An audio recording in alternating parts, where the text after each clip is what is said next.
Hey everyone, so good to see you. I have some things to share with you today. Let me see, one sec. Okay. Oh no, hold on.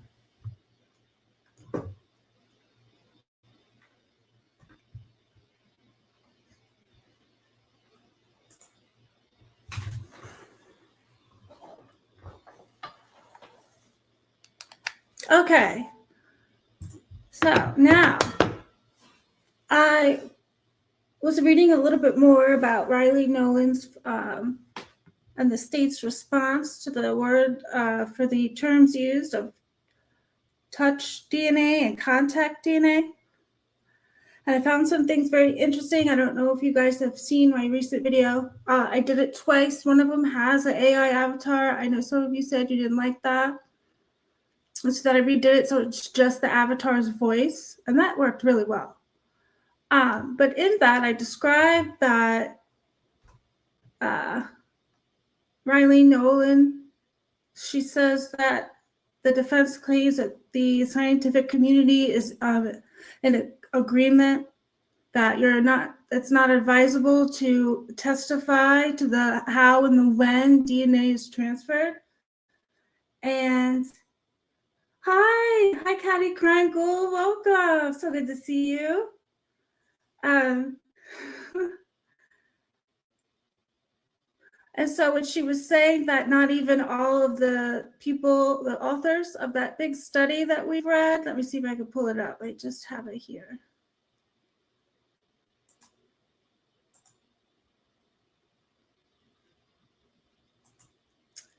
And she describes how there were two dissenters. And I have to disagree with Riley Nolan. I don't think that I think she's being a little misleading when it comes to that. Like, sure, okay, not everybody is going to agree, but I think she's misinterpreting what they're actually saying. And what they're actually saying is huge. It's actually really important that those two have said that. Oh my gosh,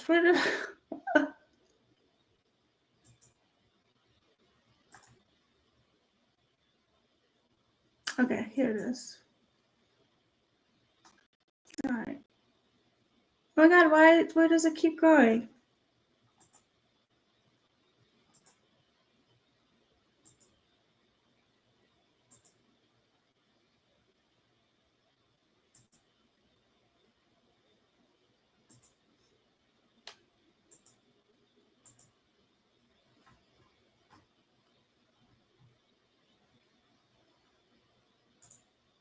Oh, I see what I did. Okay, guys, sorry.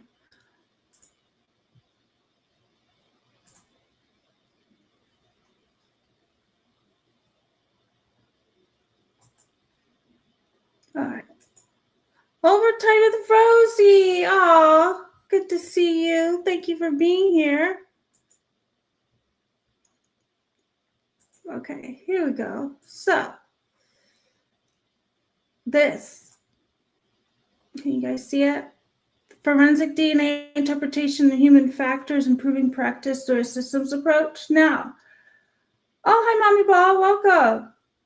This is a report that took 4 years to put together. They started in 2020, and this came out in May of 2024.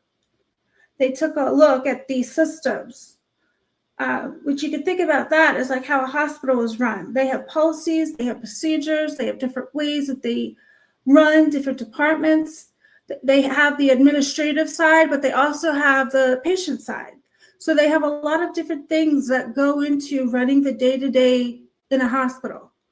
And with that, they are always staying current on the best ways for hospital administration. They are always studying best ways for patient care. And so the policies and procedures, they change every now and then. And there's people who go to conferences and to stay up to date in their field.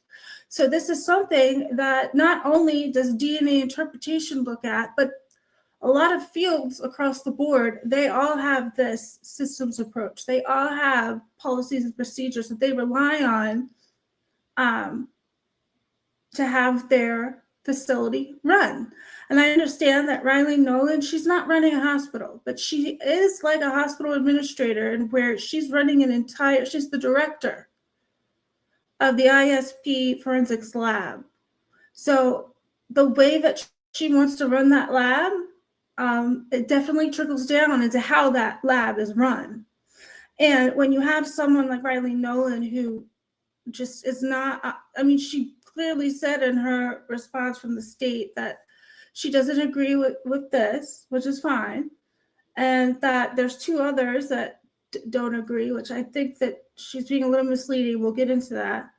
But this is what her industry is doing. This is the direction that they want to go. And it's not just the United States. Actually, the United States has fallen behind in this particular direction.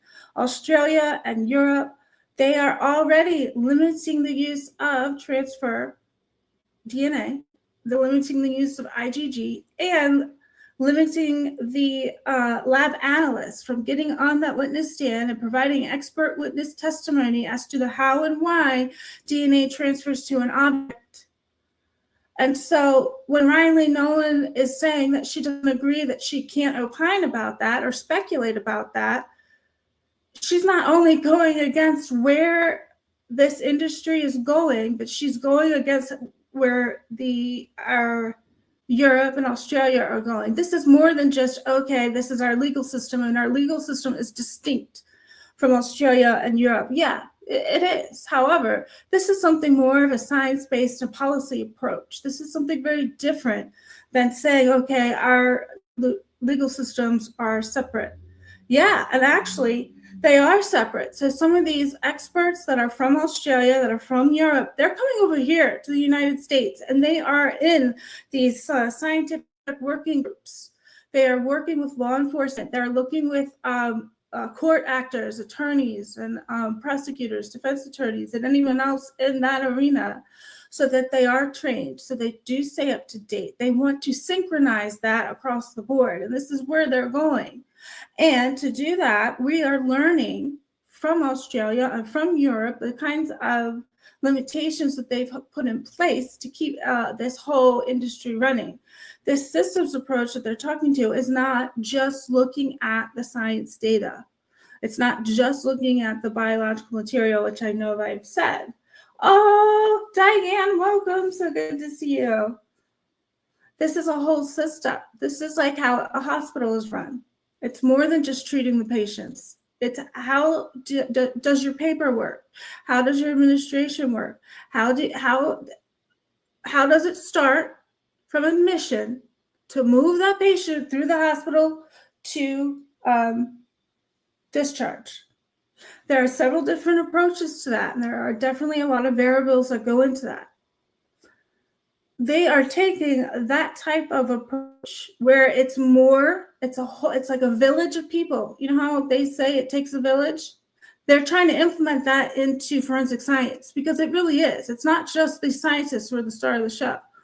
There are people in place who write policy to make sure that that goes smoothly. And the closer that people operate to the policy as it stands right now, that's where less errors do occur. And this type of systems approach is how people learn, how the system actually learns, okay, what is not working here and what it is working here. And so then they will write new policy. And it's this incremental approach to keep going and, what is believed to be the right direction. And right now, this is the biggest report I have seen, and it's the most comprehensive report where it talks about the how and the when and activity level. There hasn't been a lot of that in the United States. It's trickling very slowly.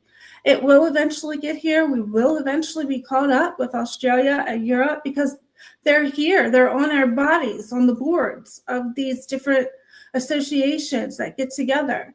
Actually, I think Riley Nolan sits on a few of these boards.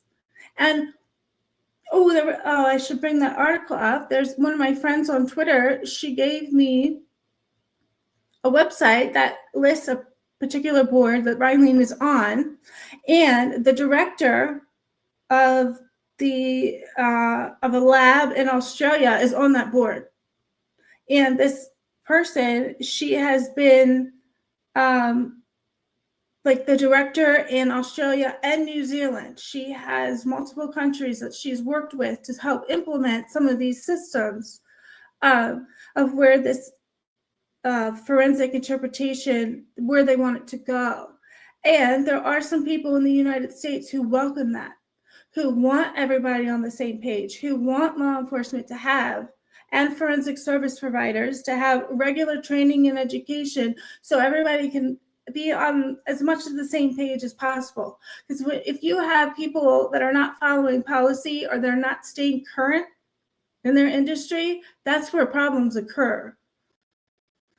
And also, the article does point out that just because everybody's in agreement doesn't necessarily mean it's the right thing. But this is different.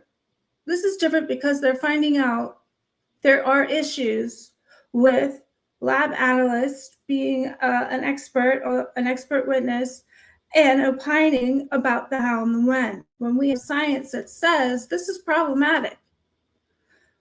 And this is where I want to start with the two dissenters that Riley Nolan was talking about. And it's in here in this article. But before I go there, let's see if I can bring out what Riley actually said. No, whatever it is. This is it. All right, so.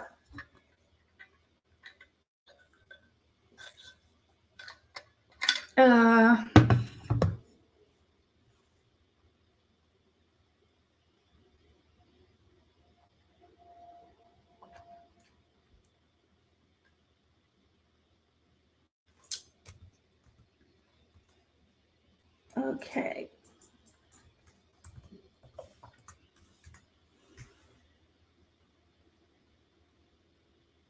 All right, so it says here, can you guys see this? Yeah. Defendant's claim of the universal agreement in the forensic DNA community is also factually incorrect.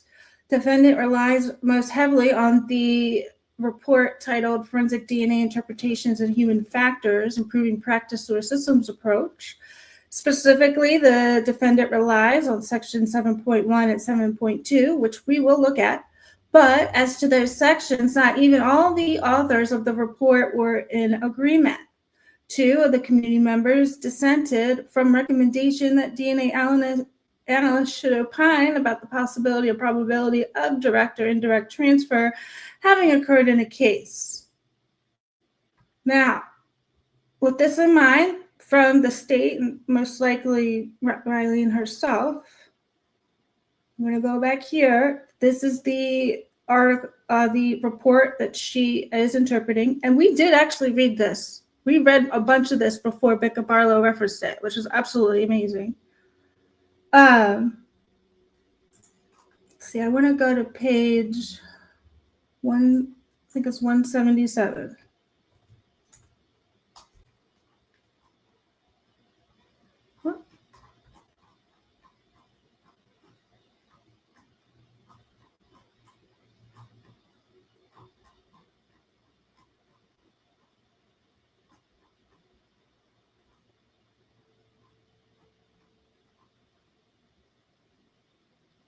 All right, so look, we're in the section that's called number 7, how and when questions in DNA analysis. And then we're going to go right down here. We've read this part, but we can read that again. But I want to go right here where it said, where are those boxes? Oh, we're definitely going to get back to that too. So it says here, recommendation 7.1. This is what she's talking about. Let me move this over here. Okay. It says here, defendant relies on section 7.1 and 7.2.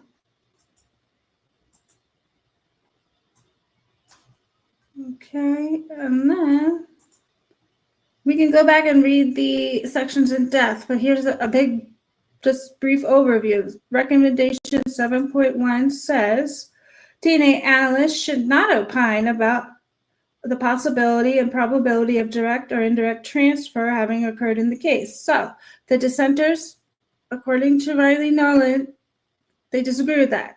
They think that the lab analyst should be able to do that. However, and we'll see this footnotes, the footnote 455 and footnote 456. That's what we're going to get to in a minute.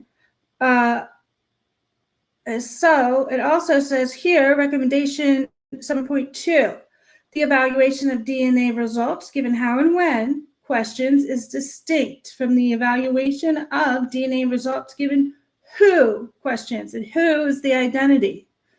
That's usually what law enforcement and lab analysts do. They identify a suspect.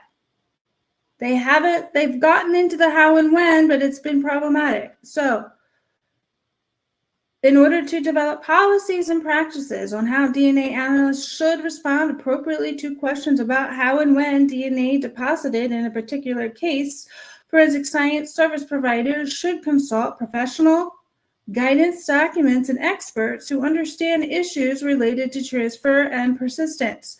These policies and practices should require DNA analysts to be appropriately trained to respond to such questions. That's reasonable.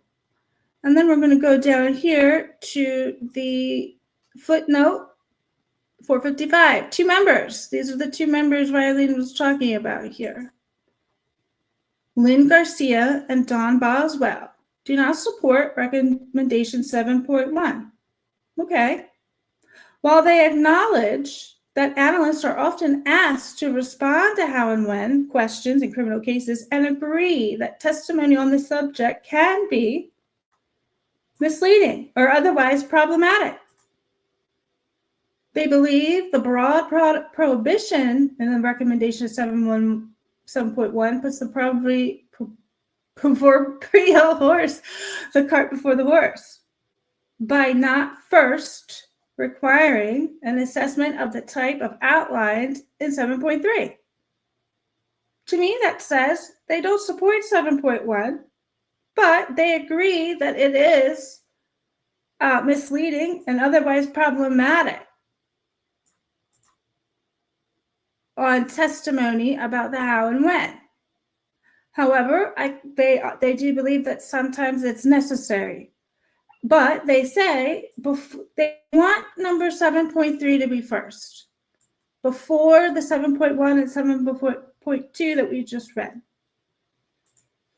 It says, moreover, they worry that supporting 7.1 would imply the need for analysts to shift to a new paradigm that has not been sufficiently vetted within the specific context of the U.S. court system. They are 100% correct when they say that. We briefly just talked about that because it is in Australia, it is in Europe. They are slowly putting limitations and having a better understanding on activity level.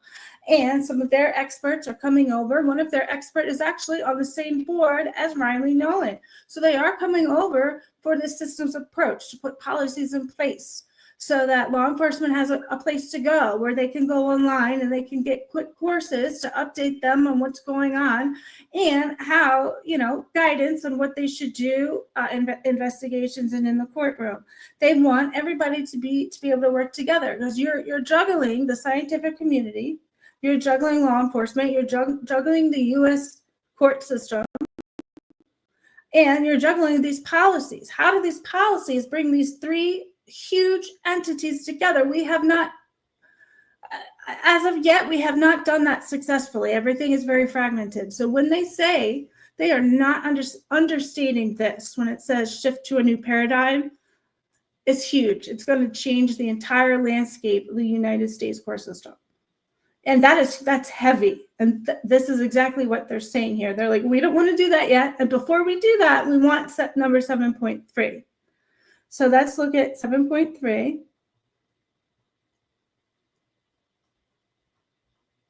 We can go back and read those individual things. I just want to give a brief overview of what this stuff is. Here, 7.3. This is what the dissenters want first. Before they go there, before everything changes. Recommendation 7.3. The federal government should fund collaborative efforts to review the foundations and principles of evaluating biological results when considering alleged activities. Okay, so they want the government to fund it. Based on the findings Additional fiscal support should be available to educate and guide DNA and legal communities to review, research, selection, and validation of appropriate methods to account for DNA transfer, persistence, prevalence, and recovery when assisting in biological results. I think that's fair. And I don't think that that's actually far off from what this entire report is actually saying. I think this is like, they nailed it. This is exactly what I think they want to implement into the US court system. But they're saying, I want more information on how this is going to be done, and I want to keep it open for whatever the findings are.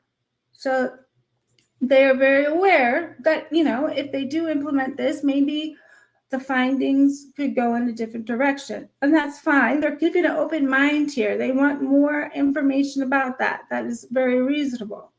So now let's go to the next one, because there were 2 footnotes for these same 2 dissenters.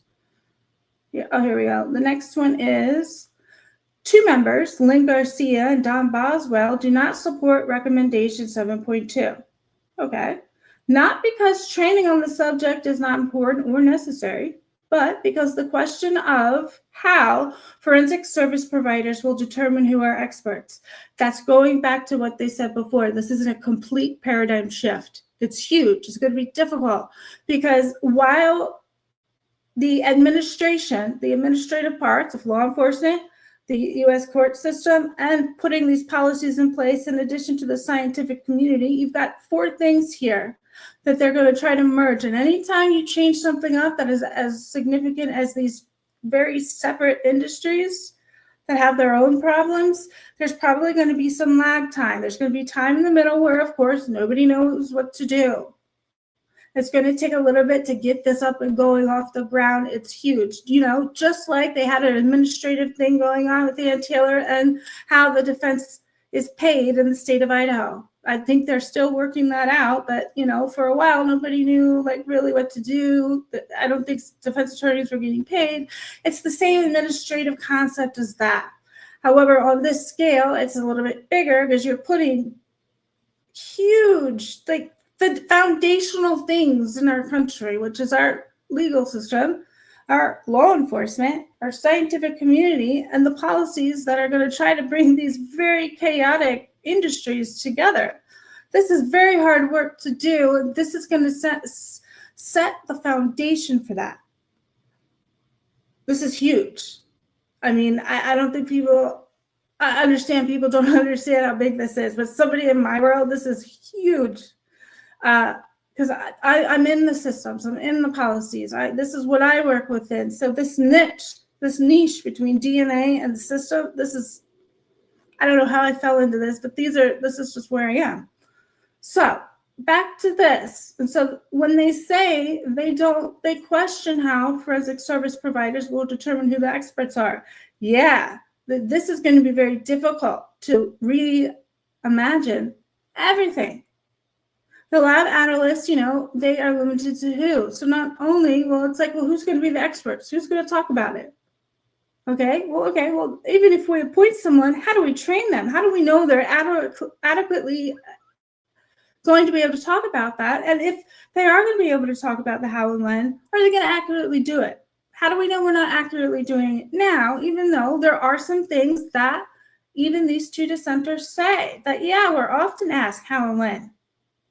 And they agree. The testimony can be misleading and problematic, but they're saying not in every situation.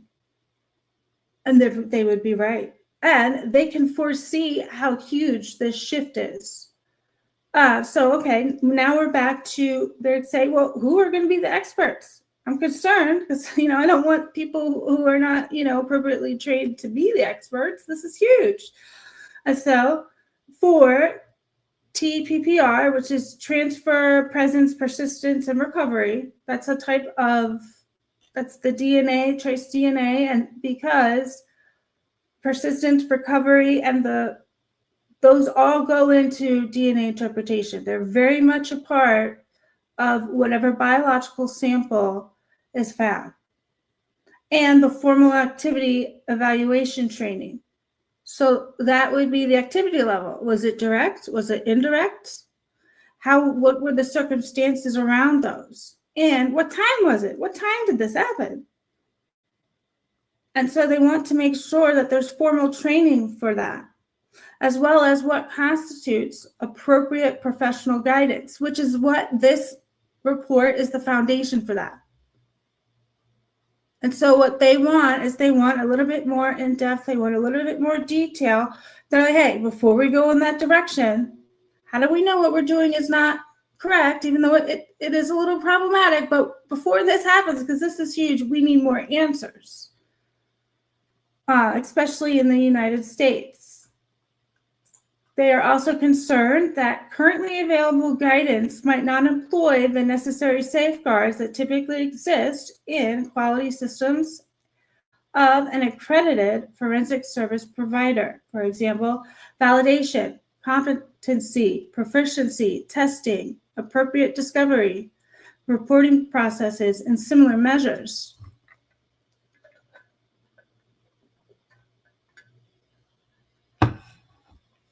Okay. So they want all of this to exist before anybody says, hey, don't opine about how and when. Okay, well, let's have some little information first.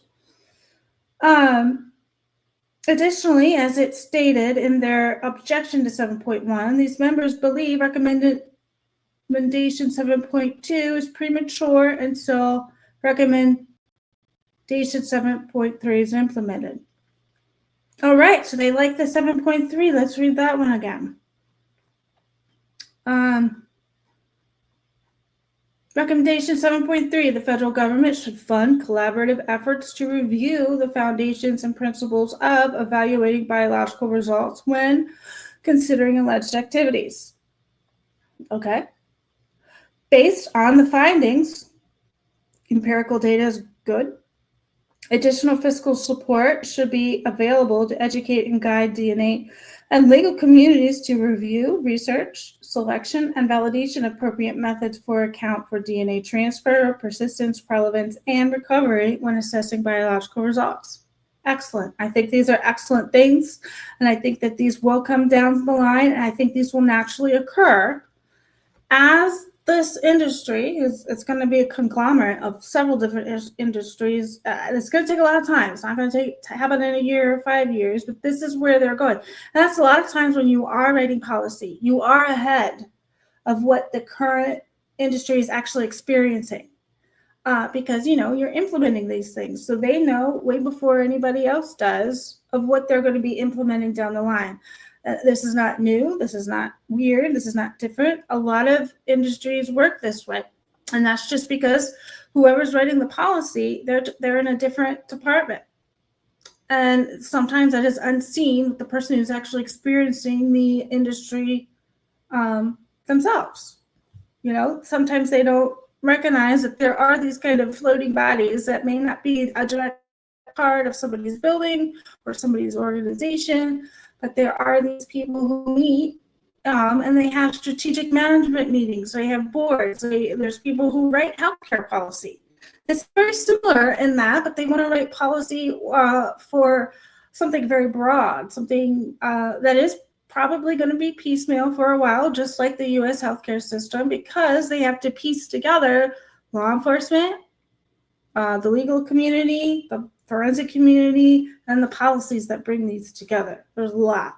So when these dissenters say, hold on a minute, we need to make sure this is done right because this is too big to not have all of this information, to have all of these things in place before we can do that. I think that that's reasonable, but the only thing I disagree with that is like how many innocent people are going to lose their lives or, be wrongfully convicted in the meantime while they all figure this out. But I guess that's what happens when policy takes place. They're working on it. And that policy, it takes forever. And then once it does happen, people are like, where did it come from? It came out of nowhere. Those are just like the realities of policy. So let me come back and see what everybody's saying here. Hi, Kane B. Welcome. Davide Kane, hello, good to see you. Oh, Sarah D. Irish is in the house. Welcome. Meg P. Meg P swung by to say hello. Hello.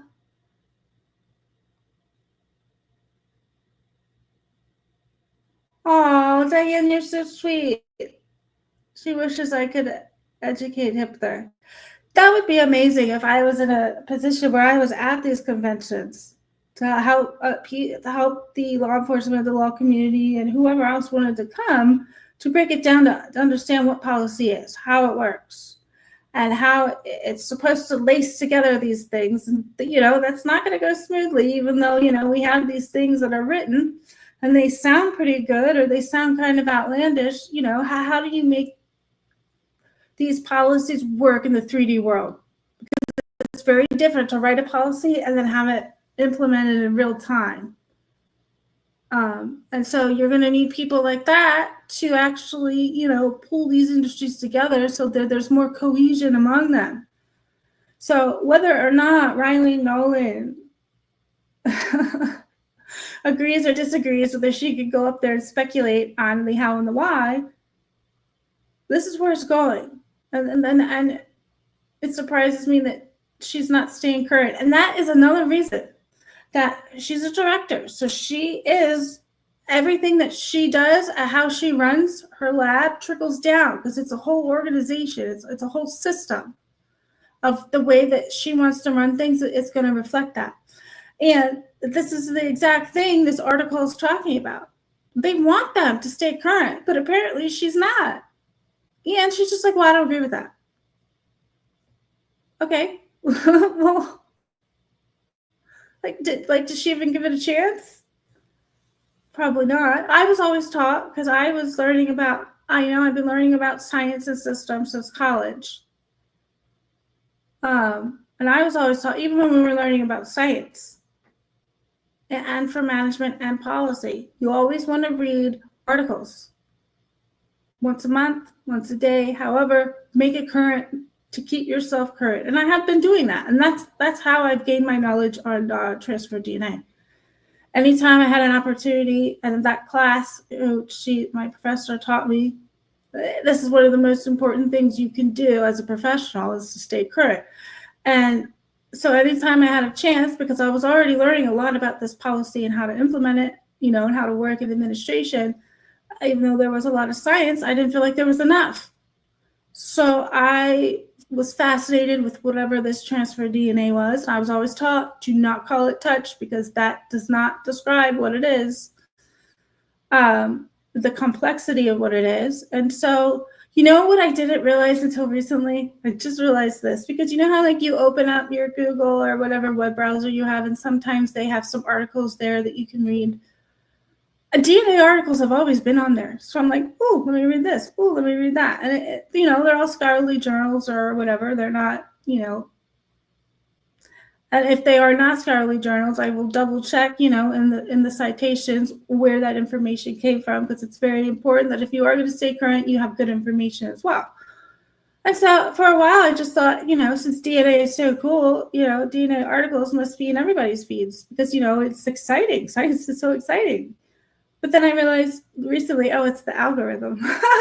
The algorithm probably thought I'm so interested in DNA. It kept throwing DNA articles at me anytime I sign into something.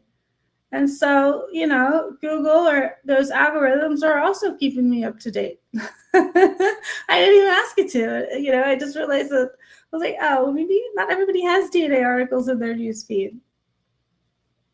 So that too. All right, where did I leave off? Diane says the science is already out there. Exactly. The science is out there of the how and the why, and if lab analysts testify that, there's already science out there that it can be problematic. All right, where else?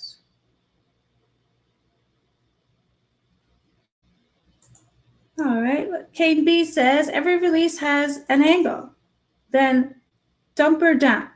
We have 5 months to put it all together, right?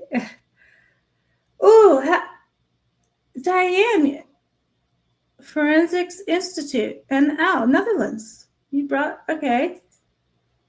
Diane says, this link is our government's forensic experts that help the government so they can't deny facts. You know what I found interesting, Diane? Europe has these privacy, I put it on my X account. These privacy laws in place. So I'm not surprised. The Netherlands is also another one that has that. I mean, you are part of Europe, but they're much more concerned with how police officers treat you guys. They have attorneys available where it is part of their system where you can easily find an attorney to make sure, or if you need to sue a police officer for the way that they handled something, it's all a part of their system. It's not like here where, oh, that never happens. You can't find an attorney, and even if you do find an attorney that can help you, you need to have standing, and who's ever going to believe you that a law enforcement acted out of line? It's not like that over there. They have reasonable policies in place. Again, let's take a look at these policies. I can never click on stuff. And this is great that you provided this, Diane, because this is exactly the kind of thing that will eventually come here. The kind of thing that I guess Riley Nolan wants to deny that's coming. I mean, she can deny it all she wants, but the data is out there. She's even on the same board as someone who came from Australia that's trying to implement the stuff that this report is talking about. I shall find that too. All right. Hi, everybody. Welcome. Sorry. Okay, it's this one. Okay, Diane.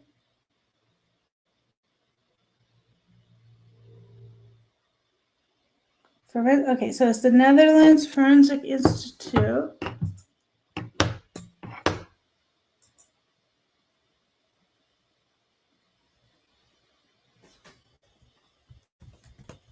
Netherlands Forensic Institute.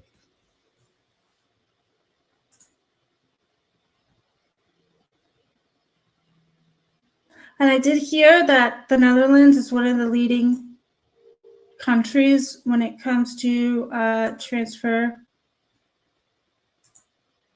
DNA.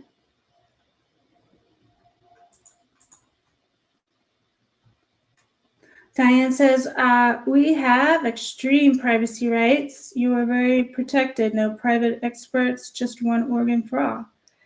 Oh, hi, Chic Bait. Welcome. Oh, is that a beagle? They got a beagle in there?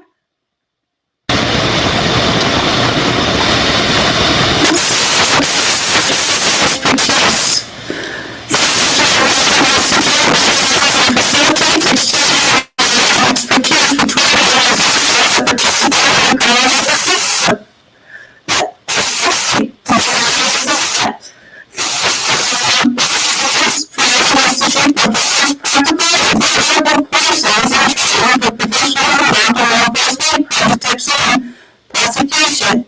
This training courses incorporate the National Forensic Institute's casework, research, and state-of-the-art techniques to create solutions apart from these countries.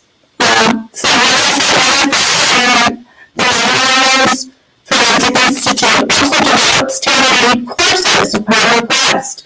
And existing grants will be adjusted to fit knowledge and requirements, but also possible to create your own training or course. We trust in your solutions. Continue to suitable offer. For information, please fill out your contact form. Is what that systems approach that the report training so that they can keep law enforcement can keep current and they online. Stuff that I have to take pathogens or whatever updates so that you can get your training done. of law enforcement and prosecutors as well.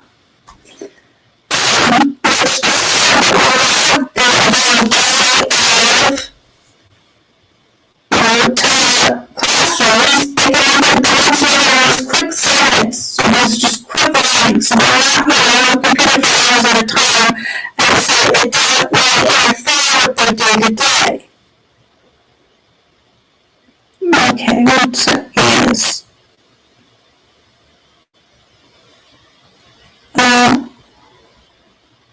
so Paige, did you sign the article?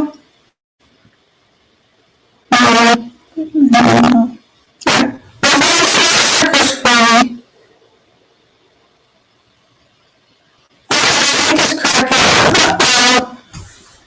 Thank you, Sarah Ash.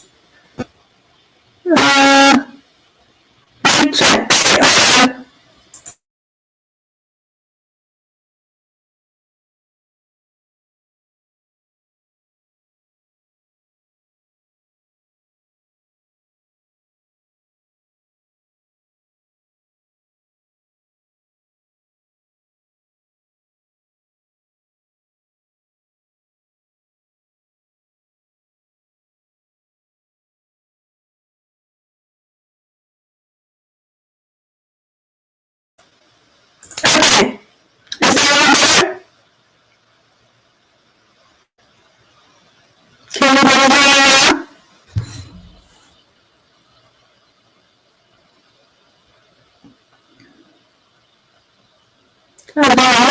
It's probably still crackling. There's another sound with the crackling. Did it happen again? Alright, let me try one thing.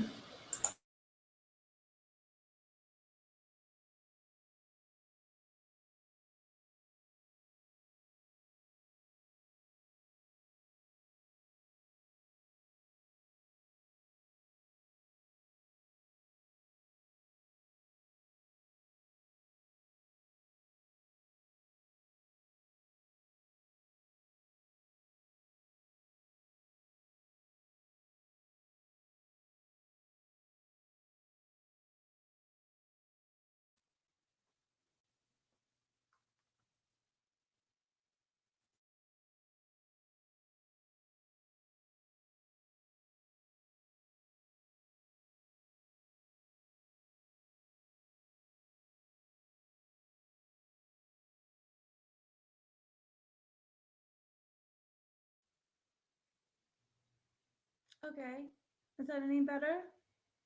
I refreshed the plugs.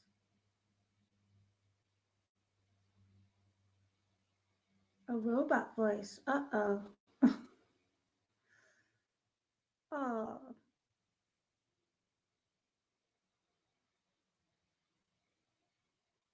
Oh, you said it's better? Is it still a little crackly or did it clear up?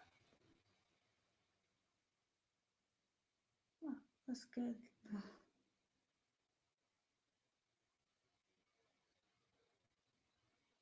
Good now. Okay. Better, just less. Less sound. Oh, maybe because I moved the mic. Oh, good. Where was the last you heard me read about before it got all bad? Oh, good, clear, yay!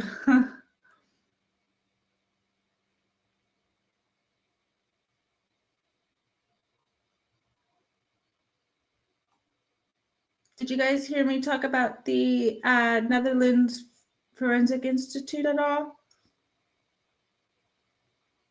Yay, thank you.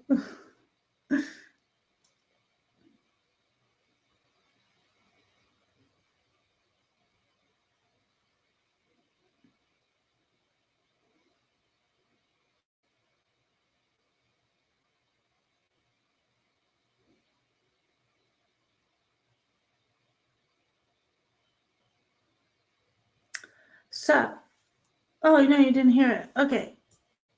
So, Diane gave us this great website here. It's the Netherlands Forensic Institute. Ministry of Justice and Security. The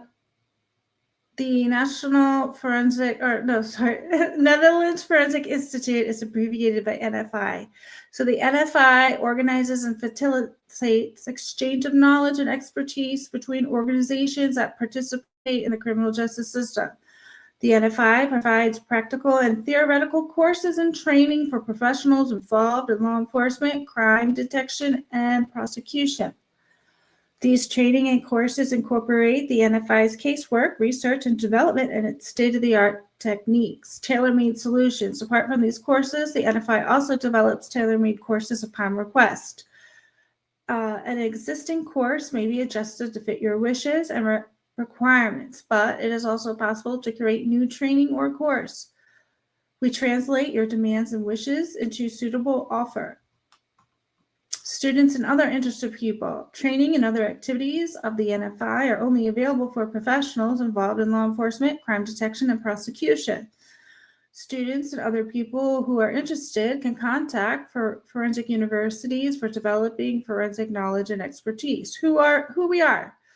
With over 500 professionals and expertise in more than 30 research areas, the NFI is one of the largest forensic labs in the world. Sharing forensic knowledge and expertise is one of the tasks of the NFI.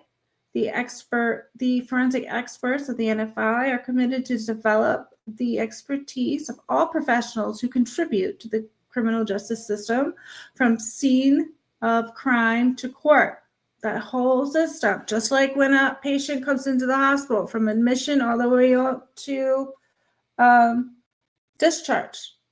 There's a whole system of things that happen, and those things that happen they change. It's in flux to make sure that the patient does get the best experience. And when they get the best experience, that means the healthcare professionals are at their best. And when they're at their best, they have policies and procedures in place to make that happen. And they're changing because we're always learning about better ways to do it. And so this is what they're talking about here. They are the intermediary for scene to court. And right now, the United States, not that this works perfectly, but I'm sure that it does limit the how and the when questions, because it's all secular. It's not, not linear, that it all kind of works together, that, this one area affects the other. And even if they are limiting and they are training law enforcement and the prosecution, that in turn should also protect citizen rights, because they are following guidelines and procedures. Further on, it says the National Forensics Institute advisors on training and strengthening expertise are available to advise potential participants or partner institutions on which courses or activities are suitable for particular groups and individuals. That's an important piece, because as science evolves and changes and better practices and better methods come along, this group, this Forensic Institute, they are also constantly aware of that. So when they are looking for partner institutions or potential participants in what they do to incorporate it, they already have their feelers out there, because they have a wide range of professionals in different research areas to be able to detect certain things like that. And so this is a constantly evolving type, constantly moving type of organization. And what that NIST project, the human factors, that report from 2024, they want to implement something very, very similar to this, where they have these training courses that are little bits, little segments for law enforcement to take. I couldn't hear you read. No, we didn't hear. See you later. Bye. Bye, Sarah. Thanks for coming by. So, how for some of our jobs, we have training every year, like safety training or like pathogen pathogens training, so that we could stay up to date on all the policies and procedures. And, they change from year to year. I guess it's similar to that, but they don't want law enforcement sitting for a long time. They don't want them sitting for hours to try to finish that type of stuff. They want short little bites that they can take, and they can do it, in a few minutes on the fly or in between or wherever to make it the most efficient. And so, yes, we need an organization just like this, Diane. So thank you for sharing this with us. And this is a great example of what is going to come down the line in the United States. I do too, Diane. I wish we had something like this. And there might be something out there similar, but it's not going to be as comprehensive of what is coming down the line. And I know I say coming down the line, but it's probably not going to come in 1 year or 5 years. We're going to eventually slowly get over here. And you know what else I wanted to find? Because I keep referencing it. Let me see if I can find that on my X.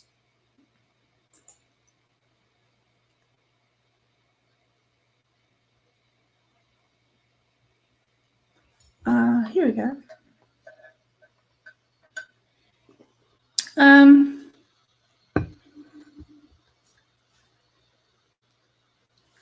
How do I find it? Maybe I gotta find it on here. Yeah. Okay. There's just so much information I have that I like to share with you guys that I gotta bring up documents. Here we go.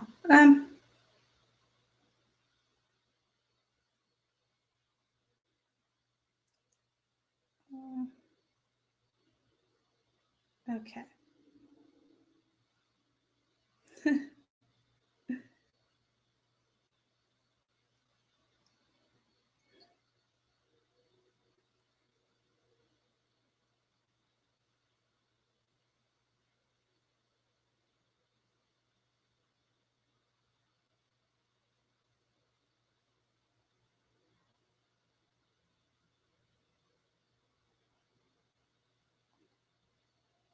Why can I never find anything when I need it? It was and something about, well, maybe I can find it on here. Let's see. It's Riley Nolan in Australia. What is she? The forensic director? Forensic director?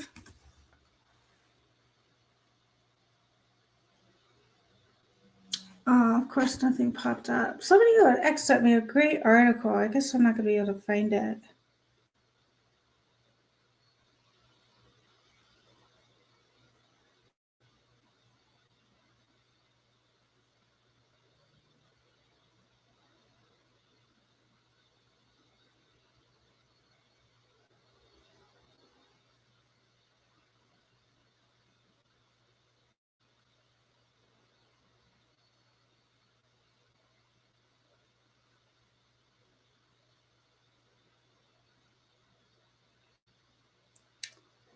Let me try one more thing here. Great work.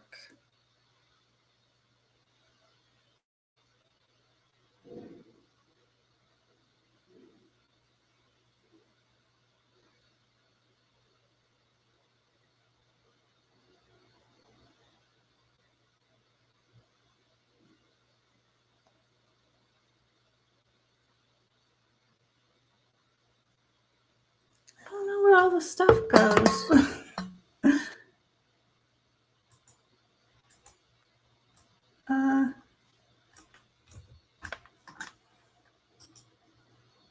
Oh, I spelled her name wrong.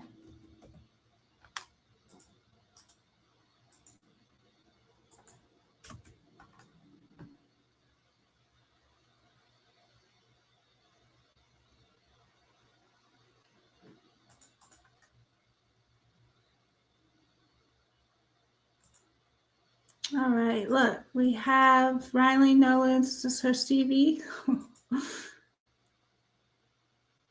Okay. So she went to the College of Idaho. Now, that might be different from the University of Idaho. She studied biology and history. Experience from 2014 to present, Idaho State Police Forensic Services Laboratory Manager. 2013 to 14, Idaho State Police Forensics Laboratory Forensic Scientist 2 for biology and DNA. And then before that, she was a forensic scientist 1. Okay.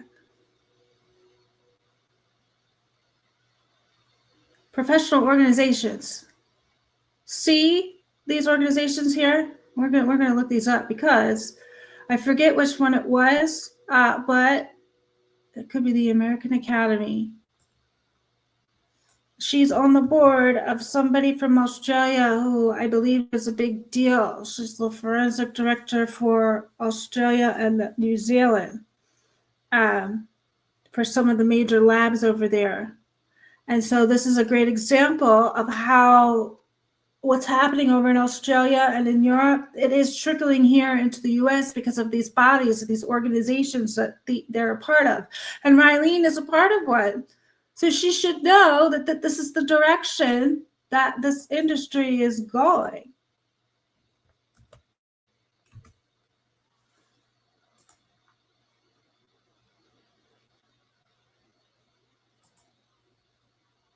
Well, this is a cool website. So this website is the American Academy of Forensic Sciences, and Riley Nolan is on the board of this. Memberships.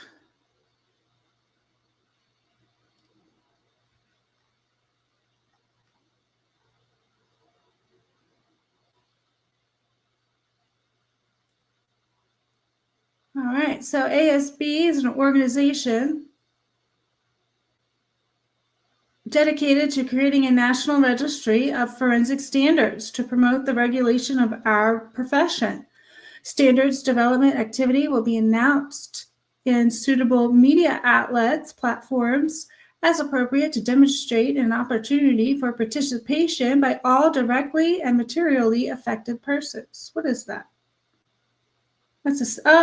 The Academy Standards Board. Okay. Now, they have accredited universities. That's good.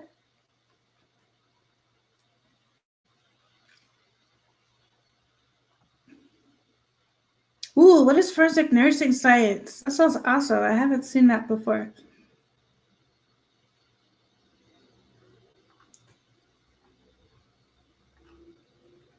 Become a member.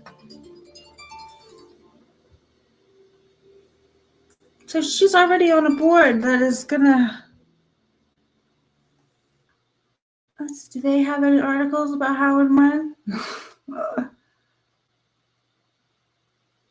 Fact sheets, checklists, posted job, careers in forensics, meetings, follow-up, conference proceedings, forensic science educational conferences. All right, let's see what they're learning there. The goal of the conference is to increase science teachers' knowledge of the forensic sciences and to assist them and enrich them and develop. Oh, that's not exactly what I thought this was. All right. What else do you have? This might not be the right thing. Meetings. Let's see, a follow-up. We covered everything at AAFS 25 and you missed it.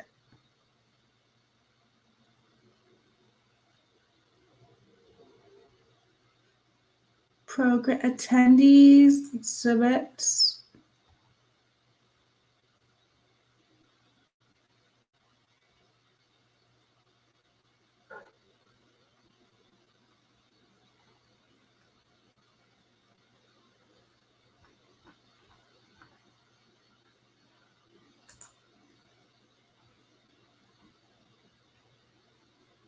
Full program. All right.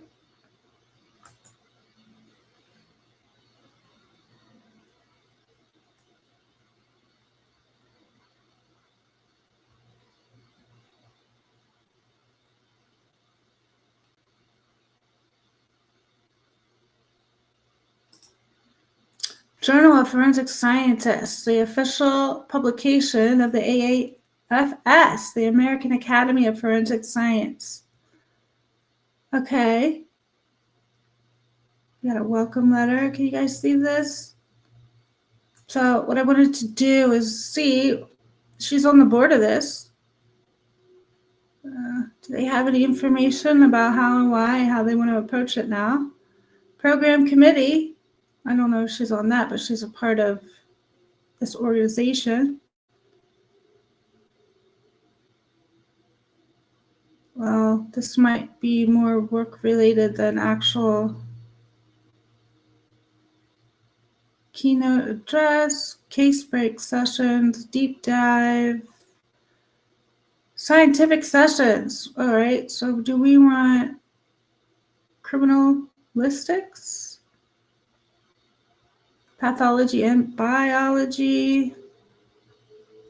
Well, we could start at page 108.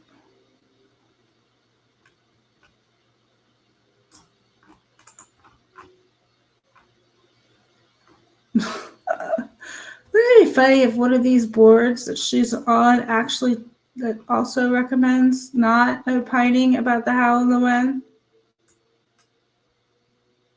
That would be something else.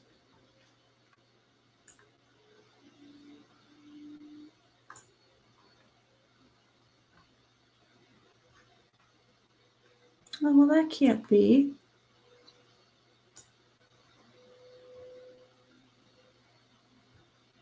Okay, so we might not be in the right place. What is it? Standards around the world. How the world of standards influencing the future of forensics. All right. Program description. Multiple forensic and standard organizations. Let's see if I can pull this up. Working with forensic practitioners and partnering with prospective stakeholders across the standards community to develop standards that can increase reliability on forensic analysis, results of public trust in forensic disciplines. These responsive programs and activities are designed to engage professionals across the world of standards and conformity assessment and ensure the strength of the efficacy standardization.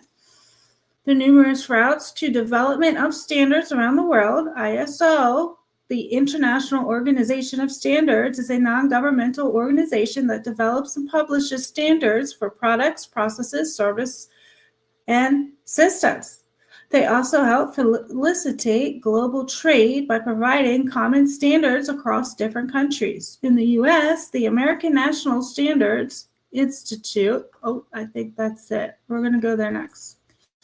Accredits standards, developing organizations that develop disciplines, specific standards. National standard bodies, NSB, are organizations that prepare standards for global use. Each country and economy usually has one organized.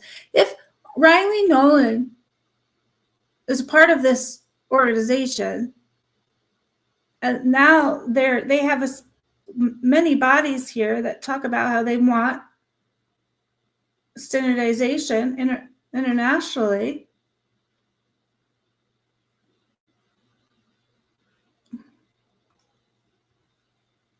Of the world. So she should know that this is the direction that they want to go. The morning will have presentations from non-US labs and how they are implementing and getting involved in standards development.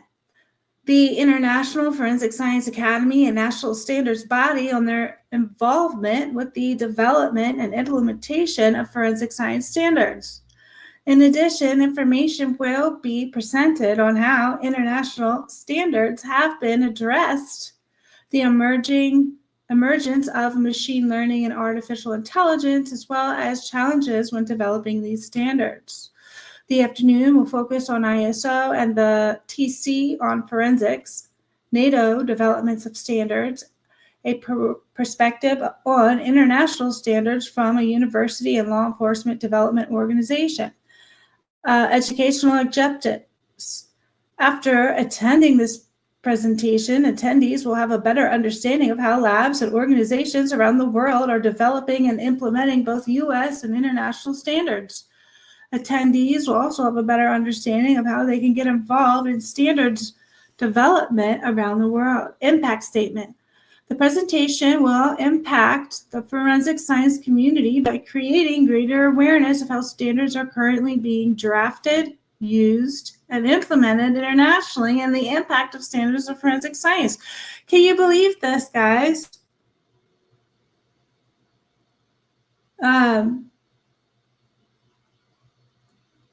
She's on the board of this, and this is their latest 2025.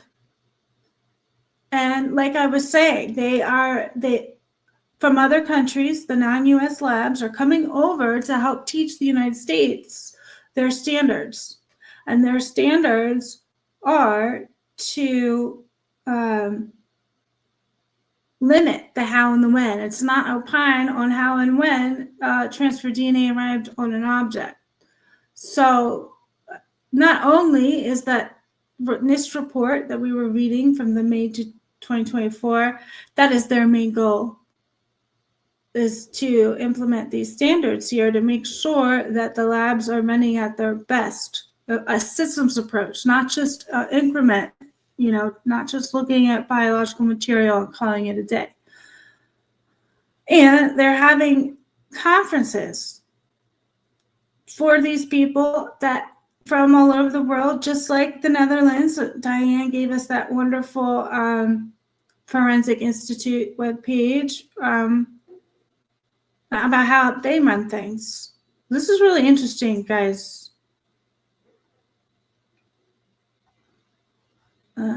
So I wonder if she went to that. All right, let's see here. So one of her organizations is going that direction.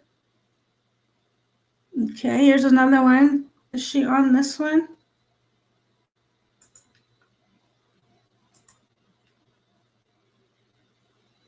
No. She's not. This one is the American National Standards Institute, which oversees standards and conformity assignment activities in the United States. All right, so what do we have here? What are the standards? Oh, so a new version of Action Brief on IBR for SDOs reflects the largest legal developments in U.S. cases concerning the IBR standards, expectations to copyright protection. I'm not sure what that is. All right, let's do, well, are you up to date in standardization news? Test your knowledge. Oh, and it's called ENFSI, the American National Standards Institute, postponed conference on leadership in ISO. Oh, look at this, guys. Global Standardization 317.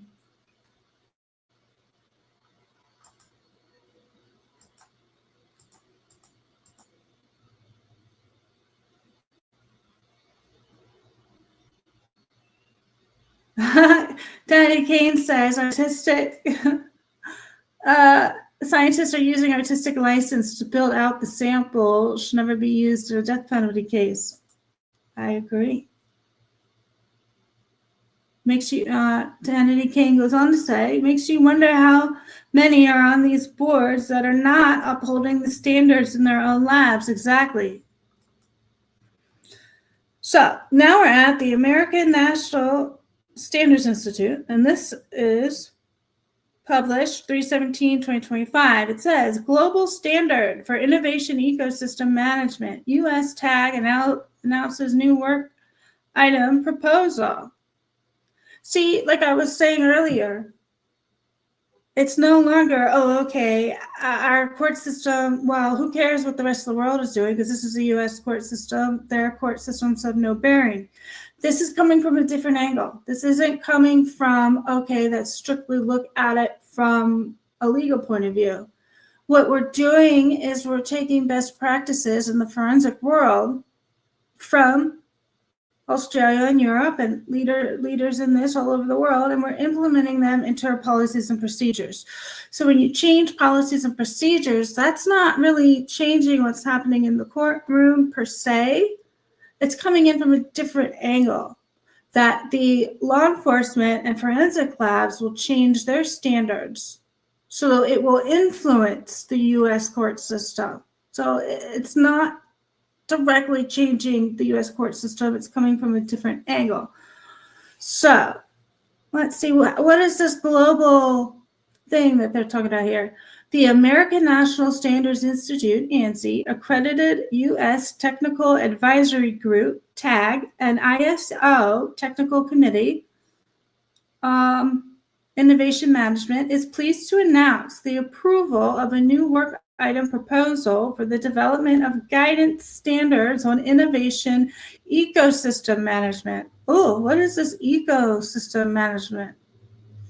Newly approved work item, ISO 56012, Innovation Ecosystem Management Guidance, aims to provide organizations with clear methodologies to establish, manage, and improve innovative ecosystems. These ecosystems encompassing business, startups, academia, government, other stakeholders to facilitate co-creation, scalable innovations of various across industries. Okay. Well, I think we're just interested in forensics, but that's great that they want to try to do that across the board. Let's see what else they have. Oh.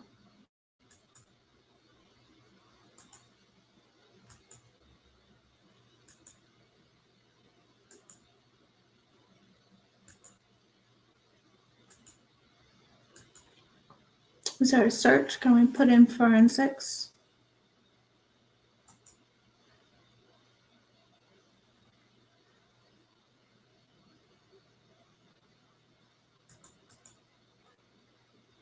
Oh, here we go. Oh, where'd it go? Oh.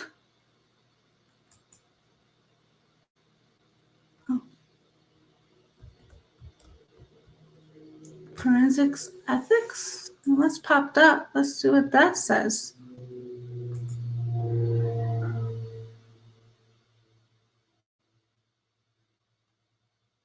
Oh, welcome to your story. So Sheikbait asks, is that applicable to the state standards or separate entity states can ignore their advice? I'm sure that they are able to ignore them at this point, but I don't know yet.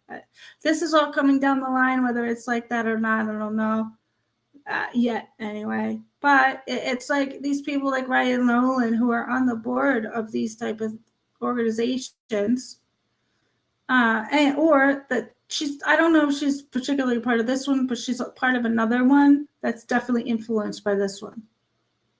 Backwood Beats says, evidence should be evaluated based on established scientific predetermined outcome, but that's not what's happening. Look at the Colorado lady who was indicted. Is that Missy Beavers with the DNA stuff?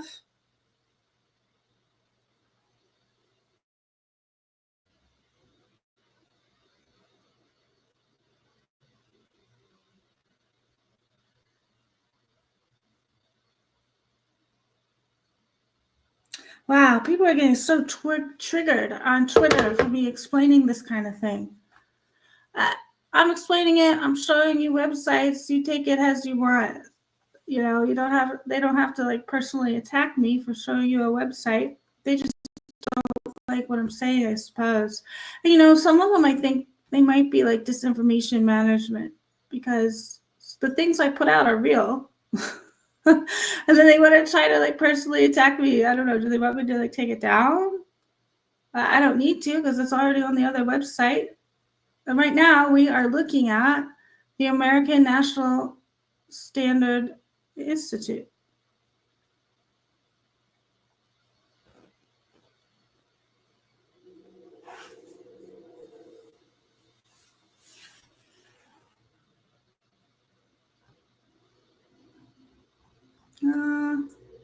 Forensic. Oh, that's it. Activity level is a keyword. Activity level.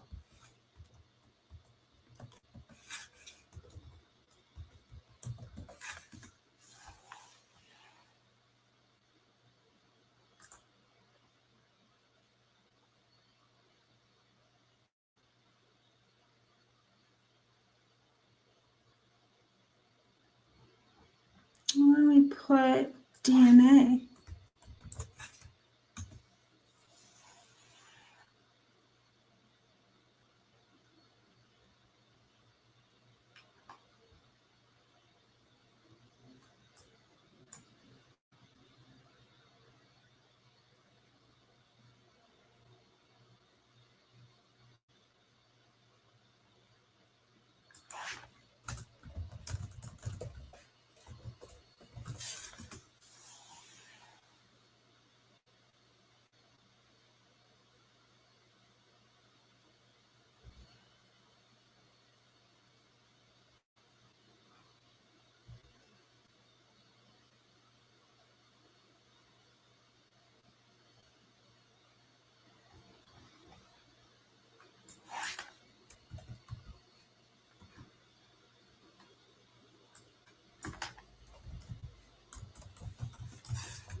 Yeah. So what the Australia and Europe are doing is they're drawing differences between activity level, and what was the other thing? Identity.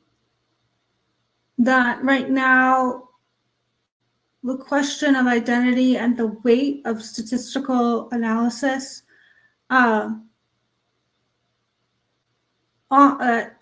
scientists use to identify someone, that's what they should be determining, as a fact finder. The activity level is something different, and so they're trying to draw differences between what that means, because science has gotten to a point where these questions have come up. So science isn't going to just like ignore them.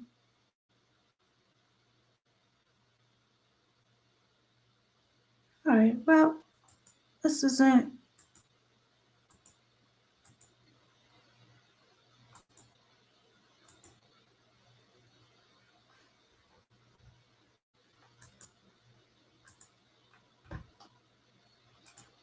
Oh, what kind of events do they have?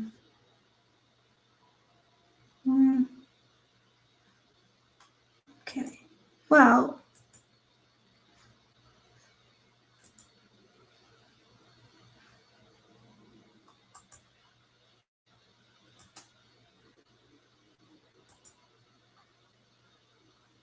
okay, there was one more here from Riley Nolan. American Society of Crime Laboratory Directors. All right, let's go.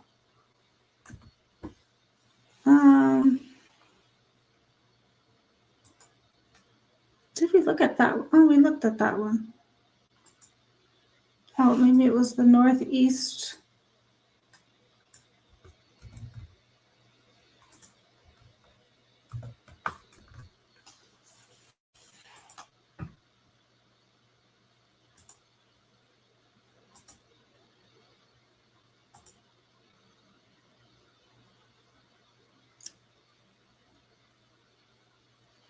Oh, Miss Potts has been getting some hate too. Yeah, it's like people don't like what I'm saying, but I read it from the scientific community. All right. So this one The Northwest Association of Forensic Sciences.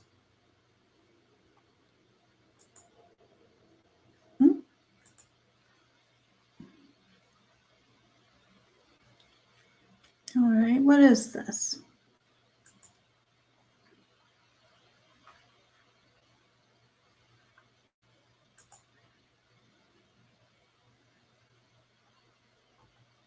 It's the board.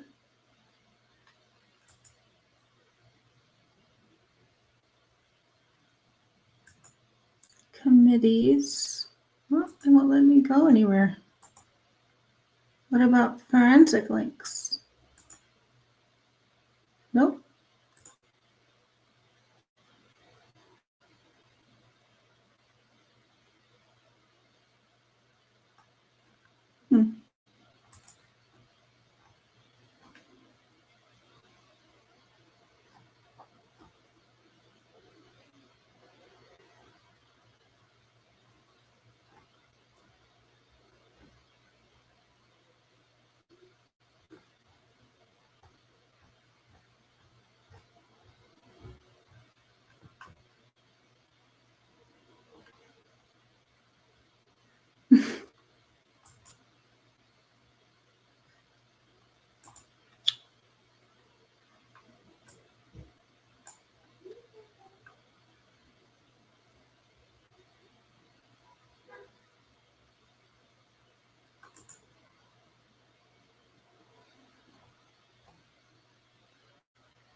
Oh, Miss Peterson. Oh, yeah. So sad she gained some hate, too. Backwood Beat says the NIST provides guidelines and standards that dictate what can and can't be done in forensic settings. Yep. Oh, podcast with Peterson, Leah Story.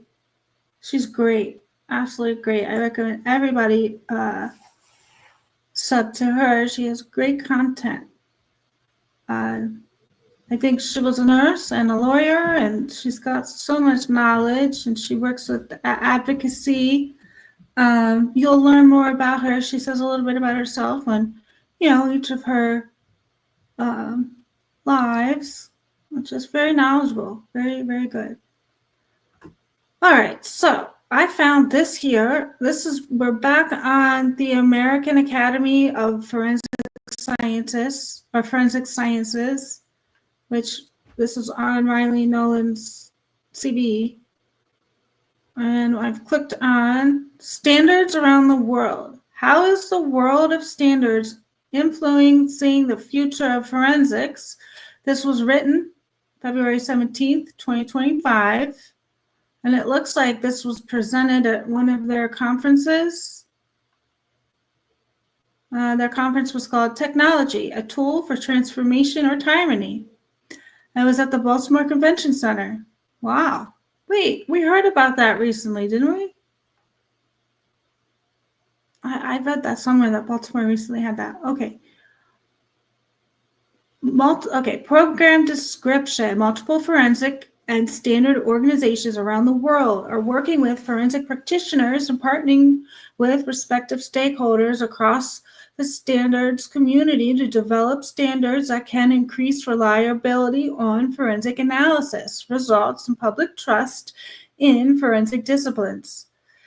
These responsive programs and activities are designed to engage professionals across the world of standards and conformity assessment to ensure the strength of efficacy standardization. The numerous routes to development of standards around the world, ISO, the International Organization of Standardization, is a non-governmental organization that develops and publishes standards for products, processes, services, and systems. They also help facilitate providing common standards across different countries. In the U.S., the American National Standard Institute, we just looked at them briefly, that website, ANSI, accredit standards developing organizations that develop discipline-specific standards. See, So Riley Nolan is on the board of this one, the American Academy of Forensic Science. And I was saying earlier that the American Academy of Forensic Science does rely on the American Standards Institute, ANSI. Okay. So ANSI accredits standards developing organizations that develop discipline-specific standards. The national standards bodies, NSB, are organizations that prepare standards for global use. Each country or economy usually has one recognized NSB. The morning will have presentations from non-US labs and how they are implementing and getting involved in standards development. An International Forensic Science Academy and National Standards Body on their involvement with the development and implementation of forensic science standards. In addition, information will be presented on how international standards have been addressing the emergence of machine learning and artificial intelligence, as well as challenges when developing these standards. The afternoon will focus on ISO and the TC on forensics, NATO development standards, and prospective international standards from a university and law enforcement developed organization. After attending the presentation, attendees will have a better understanding of how labs and organizations around the world are developing and implementing both U.S. and international standards. Attendees will have a better understanding of how they can get involved in standards development around the world. All right, so we read that. Now, what I want to show you now is that the U.S., they are partnering with the international community when it comes to that. I gotta grab a link from one of my other videos. And actually, the International Ethics, whatever organization that was, I think that's actually in the description of this video. So, where do we go? It is, oh, it wasn't one of my lives. I gotta grab this link for us.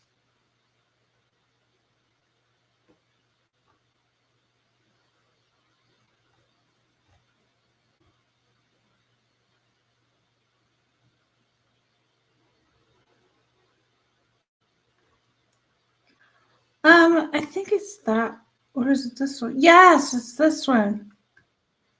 Uh-oh, I just heard something. Okay. I wonder if this link works. Yeah. Open link.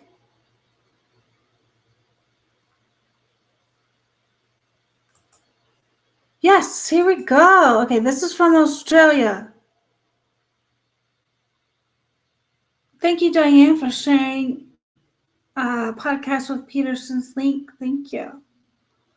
Okay. So we were just reading the American Academy of Forensic Sciences, and how they are partnering with the global standardization of forensic sciences. This is the direction they want to go. We saw it directly from the website, directly from them. And now we've gone over to this great article. This is from Australia. And it says here, DNA transfer, quote, unquote, more likely. More likely is not science. And so now we're going to read a little bit about how Australia feels about transfer DNA and how Australia feels about transfer DNA. Europe also feels very similar about that. And so these are the types of things that they're talking about at these events that the American Academy of Forensic Science talks about and how they want to standardize this. So this says DNA transfer. When considering how the DNA was deposited, we must not apply more likely before the courts and should correctly apply the scientific approach defined as activity level reporting. Okay, so we're going to read this and then we're going to research activity level reporting afterward. More likely statements. So those more likely statements are the statements that expert witnesses get. They say they're on the stand, and the attorney is asking them questions, and they're like, well, it was more likely this, or it's more likely that, or from my findings of the statistic, it's more likely. They're always saying more likely. So more likely statements and expert evidence have been prevalent in known DNA wrongful convictions. Oh, all right. Take care, Diane. Oh, you got the flu. I hope you feel better. Which is defined further in Fitzgerald v. R. Why it can happen again. So this is one of the cases about a wrongful conviction, more likely statements, and how DNA is deposited. We could look at that later, too. The article provides a brief overview of the distinction between the casual, more likely, and true activity level reporting. Roebuck Forensics proffers DNA expert witness testimony regarding serious criminal matters. Our experience spans decades and more than 1,000 matters before the courts, including unaliving, SA, explosive, firearms, and Class A drugs. The power of inculpatory DNA evidence is without equal. Failure to release the exculpatory nuances of DNA evidence can be catastrophic. Still, is there a lot we don't know about DNA? The Australian criminal justice system relies upon inculpatory DNA expert evidence with great frequency effect. So does the United States.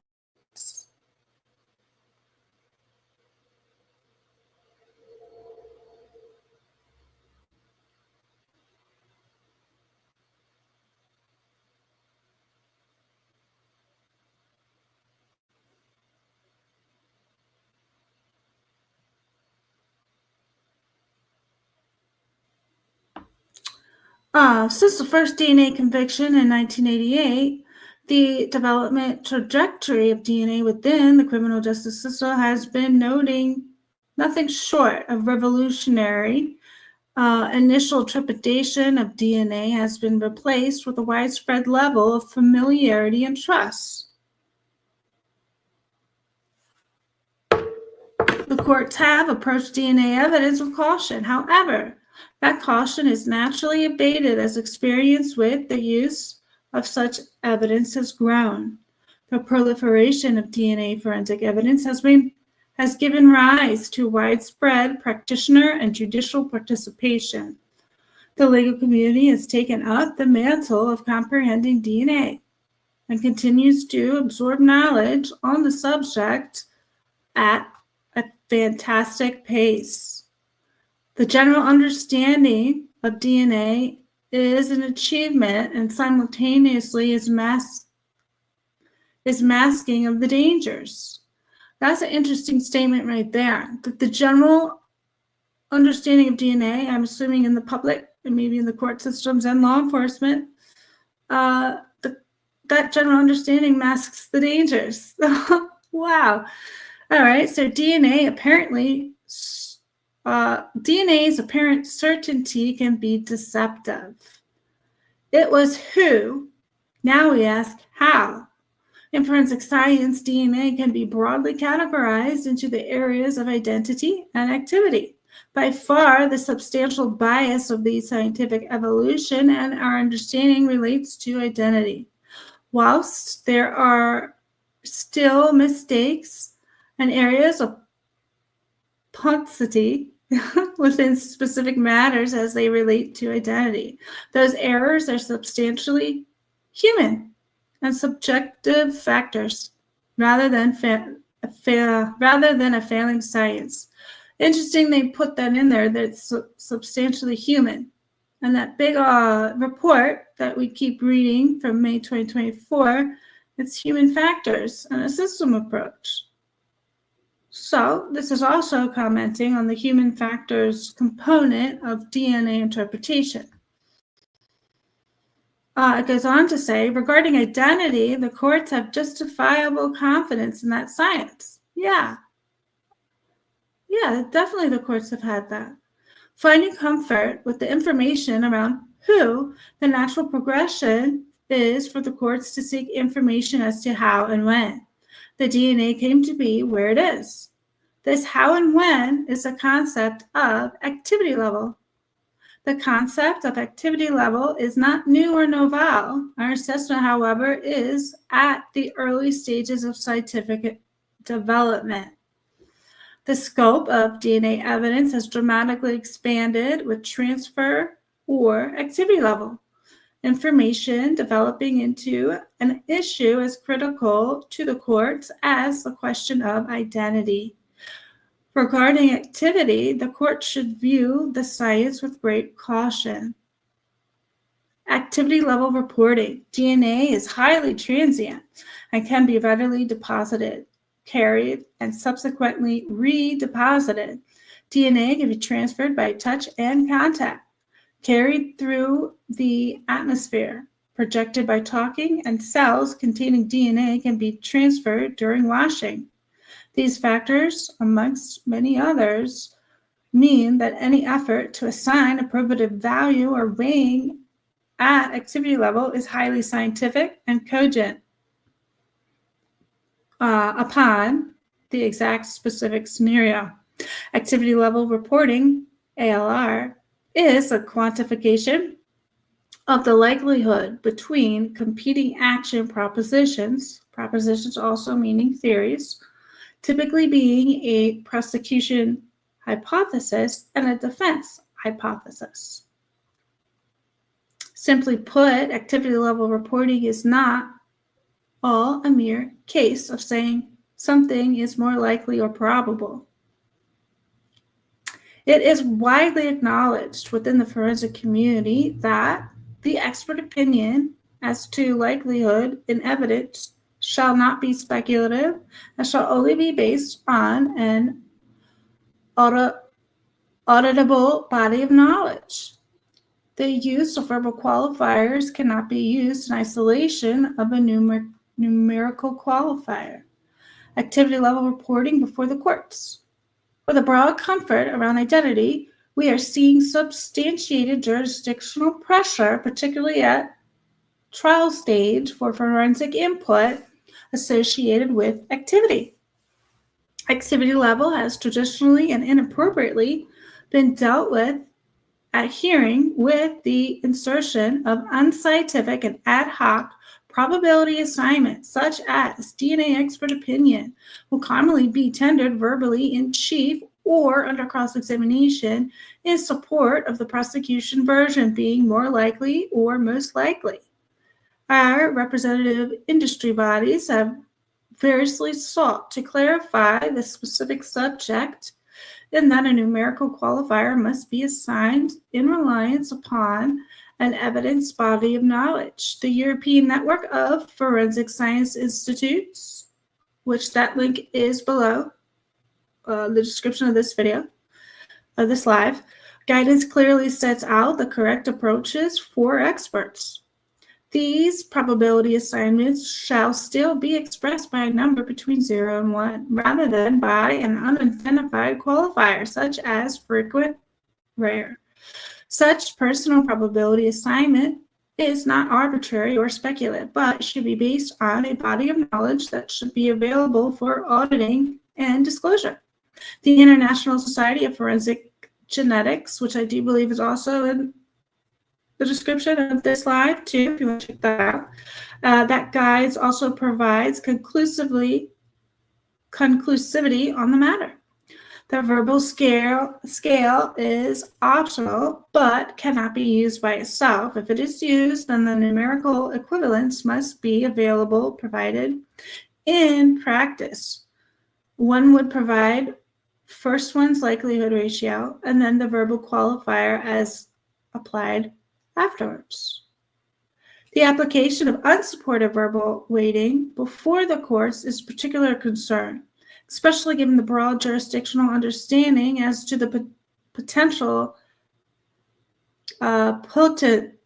paucity of DNA transfer evidence. Many matters.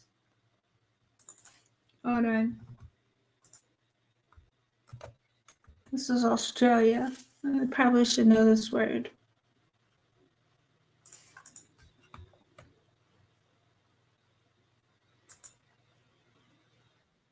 Paucity, the presence of something only in small or inefficient quantities or amounts. Scarcity. Paucity, okay. So, potential paucity of the DNA transfer evidence. Many matters of DNA expert evidence before the courts are such that the question as to direct or indirect deposition is beyond our current scientific ability to evaluate it in a robust way.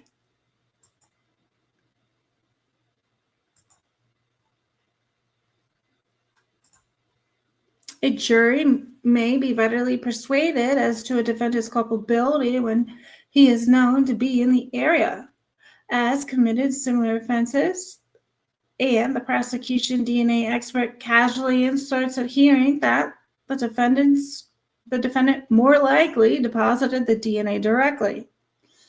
In Australia, I've only seen one circumstance in which an activity level numerical ratio was evidence at a hearing. In this same time period between 2009 and 2024, I've heard a multitude of unsupported verbal probabilities tendered orally in prosecution expert testimony. At the time of writing, South Australia is the only laboratory with capability to calculate numerical likelihood ratios for complex activity level scenarios. This Hugen expert software utilizes the Bayesian networks to apply mathematical algorithms in the production of numerical likelihood ratios. This process requires the analyst to make extensive subjective demonstrations, including a selection of robust data for calculation by the software. South Australia began utilizing this methodology to evidence in 2022. As to comparable methodologies that the reader may be familiar with, the software application to Bayesian networks is not at all analogous to development or utilization of STRMix, which I think that's a software. And I don't know if you guys watched the live I did with the Scottish forensic director, forensic scientist. He calls it StarMix. So I don't know if it's a StarMix or StarMix. Anyway, he is great. We might have to watch his short interview again about transfer DNA and how and when. The process of complex activity level. It's at its scientific infancy. Okay. So, weathered at all stages in 2020 that it is submitted that the ranking of DNA transfer scenarios currently lacks robust scientific validation. If the central question of a case is how did the DNA get there, the courts need to be cautious. Next section is notes for legal practitioners, 2024. Activity level is the next frontier of DNA expert evidence before the criminal justice system. Standalone verbal weightings at activity level are contrary to guidelines, lack of probative value, and should be rejected. We expect to see increased occurrences of complex activity level reporting using the Bayesian networks before the courts. The justice system and practitioners will need to be provided with an understanding of the principles, which is in and of itself complicated by the reality that the process currently lacks robust scientific validation.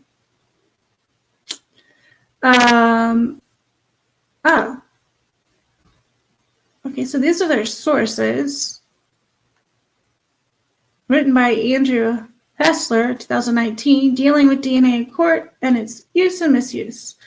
2, Weathered, Wright, Chaseling, 2020, Dealing with DNA Evidence in a Courtroom and a plain English review of current issues with identification, mixture, and activity level evidence by the Wrongful Conviction Law Review. Okay. So this is a great article that Australia has put together. But as we were reading in the American Academy of Forensic Science, they are looking to partner around the world. Mic check. Uh-oh.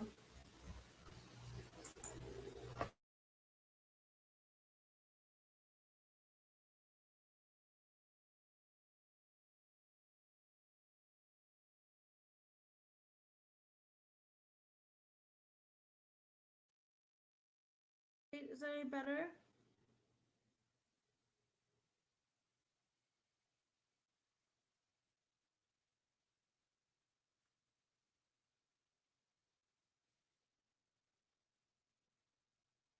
Oh my gosh, I hope you guys can hear me again.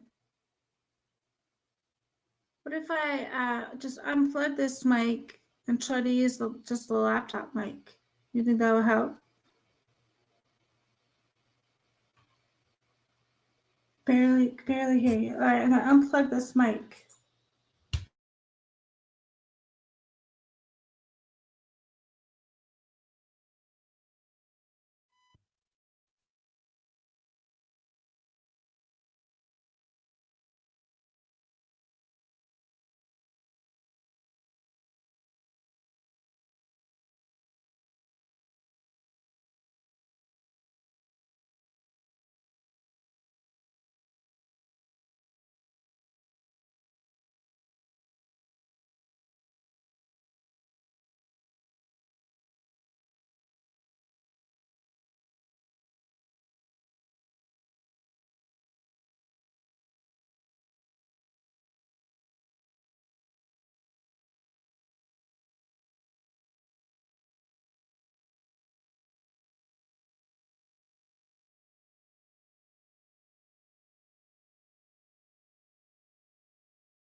A good idea. We better change the mic input. Okay.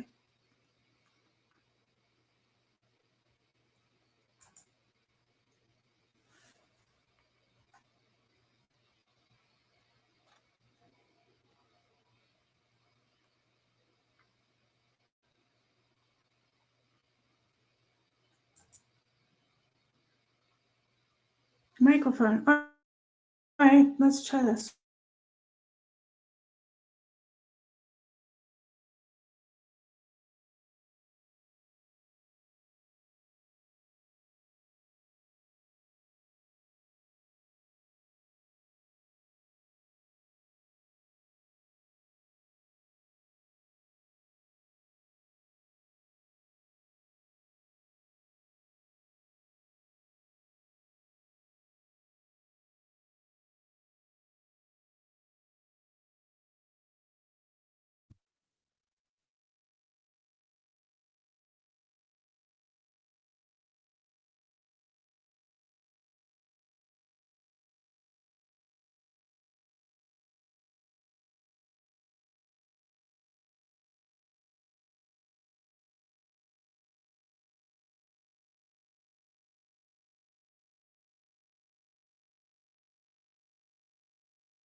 Still can't hear. I paired with my car, so I don't know. Okay, thank you, Danny King.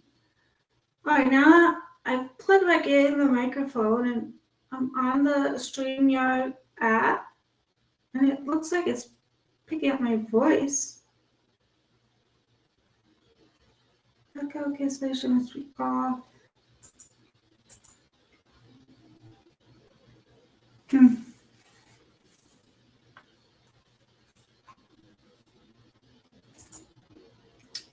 Orientation is disabled.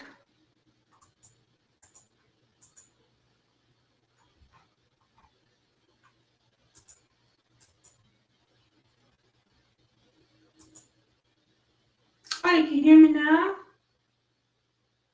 Good. That is so exciting. Okay. Awesome.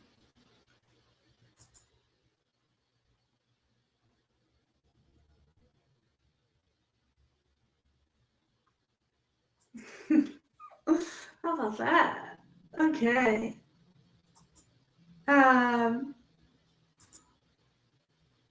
So did you guys hear me read any of the Australian article?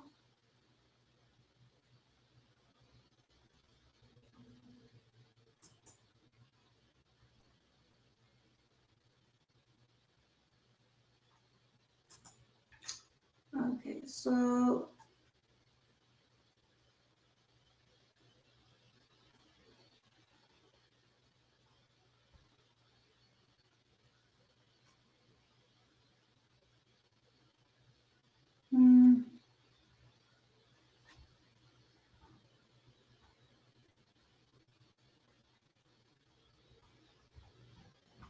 so let's see here. All right. So this is Australia's famous case, the wrongful conviction of Fitzgerald. The DNA wrongful conviction of Fitzgerald VR turned on how the DNA was deposited. The scientifically invalid DNA more likely repeats itself in 2024 Australian courts as it did in the Fitzgerald wrongful conviction. To consider how DNA was transferred, the DNA expert must conduct activity level reporting. Robust forensic proffers, expert witness testimony regarding serious criminal matters. Our expertise spans decades, more than 1,000 matters before the courts.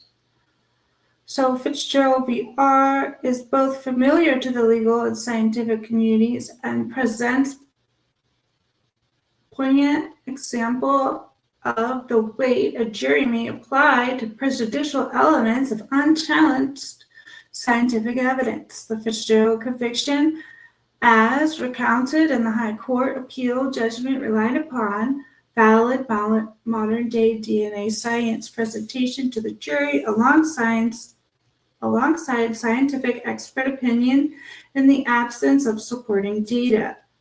The opinion is an inference drawn from observed and communicable data. Though this discussion paper, I will dissect the subtleties of DNA evidence within the judgment and demonstrate the outcome is as equally possible in today's courtroom as it was in 2014. In this matter, the expert evidence at hearing delivered verbal weightings such as more likely, much more likely, and most likely. When speaking to critical aspects of the scientific evidence, scientifically, these weightings countered the substantive fundamental basis of acknowledged scientific theory at hearing. Such unsupported weighings should first not be presented in DNA expert evidence, secondly, should be challenged, and thirdly, should be rejected by courts when proffered.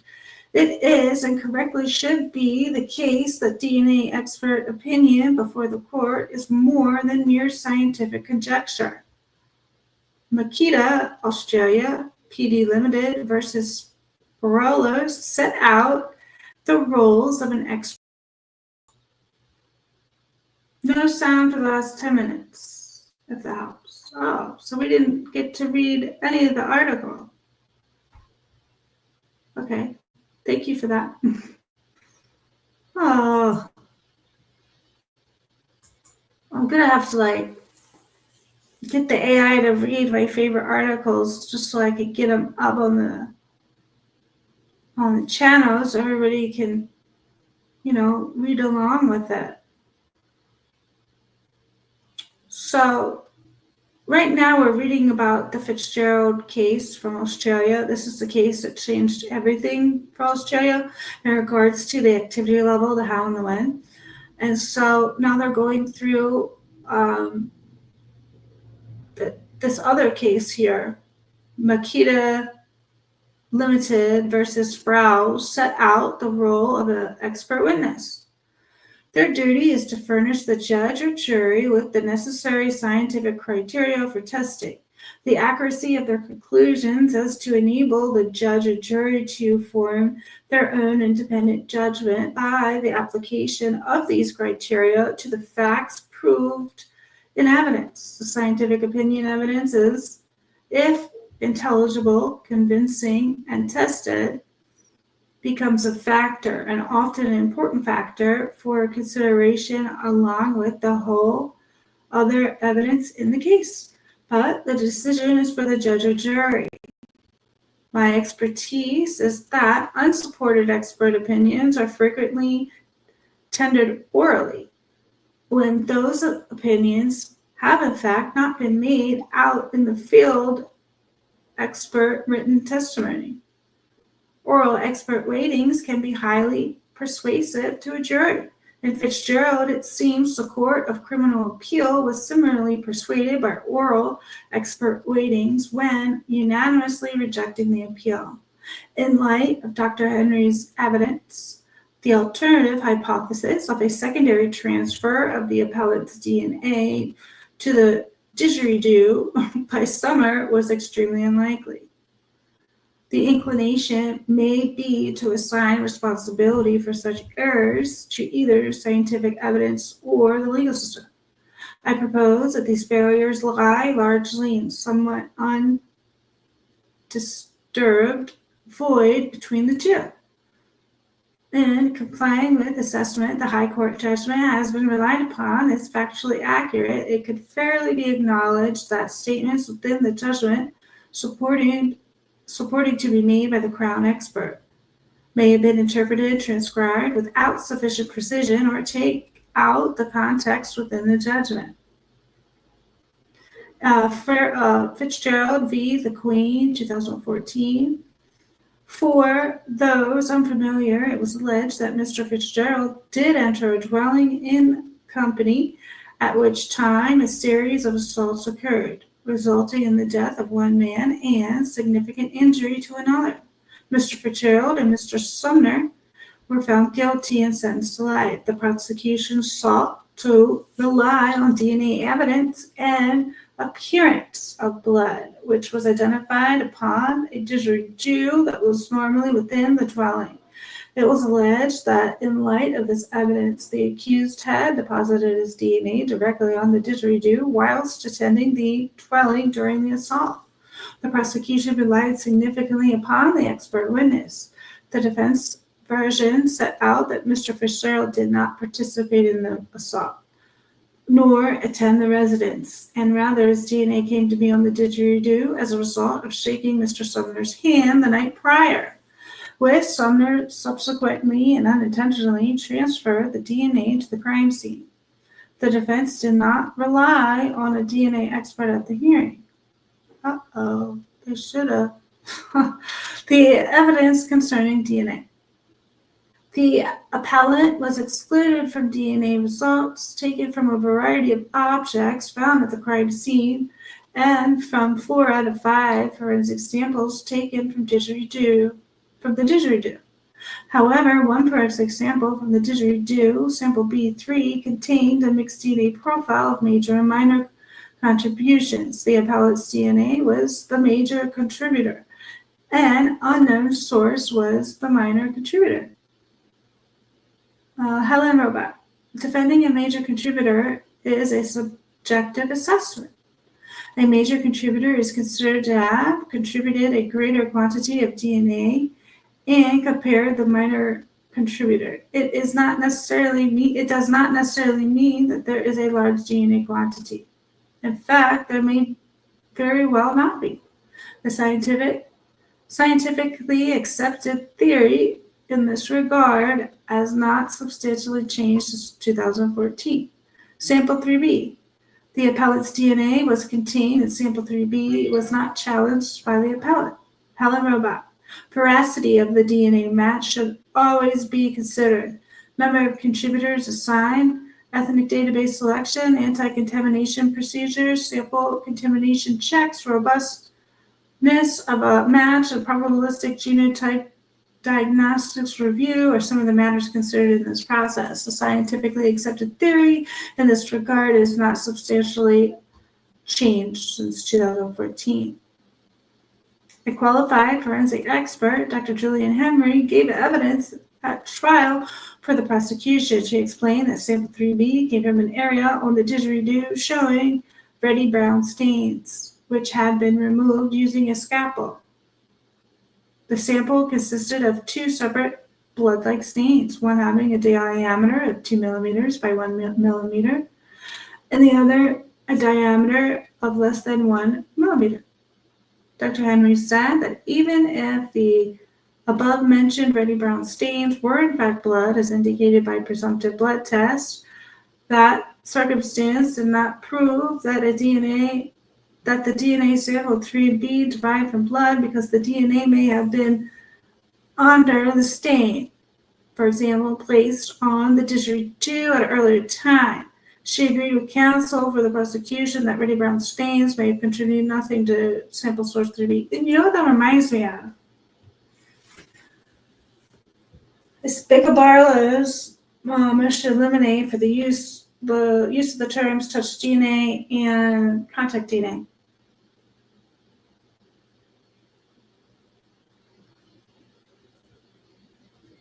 It was Q1.1, the source sample. I don't believe it was tested for serology. Let's double check that, because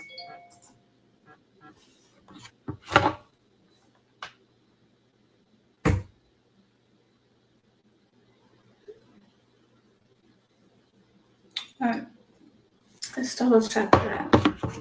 Do I have it up? I probably don't have the document up.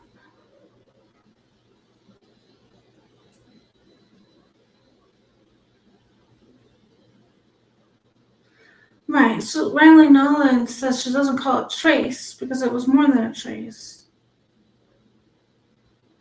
But she doesn't identify what body fluid it was. All right, let's go. I just want to double check that. It was,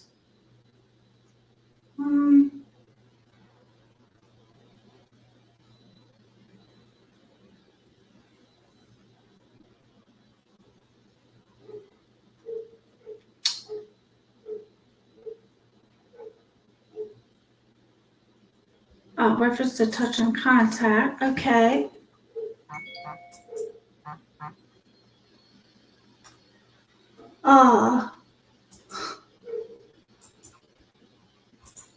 Okay. It was serology. That's what it was called. Serology.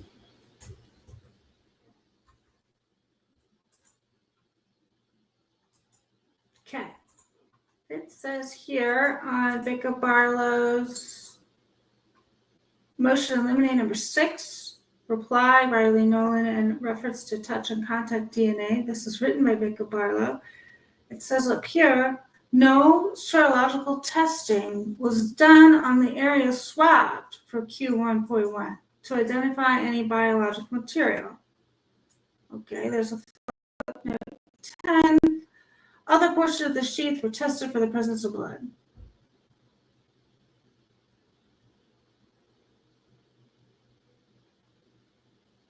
So Riley Nolan doesn't even know what biological material it is.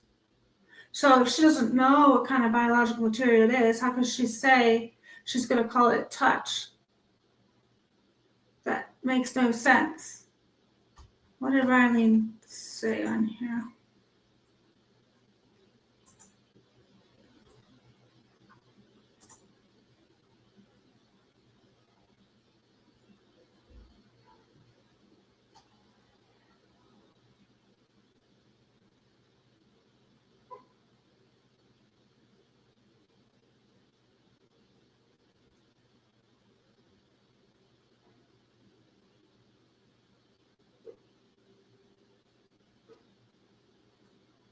Right, so it says here, the disclosure for the defendant's DNA expert indicates that she will inform the jury that DNA on an item could be the result of indirect transfer from skin cell DNA.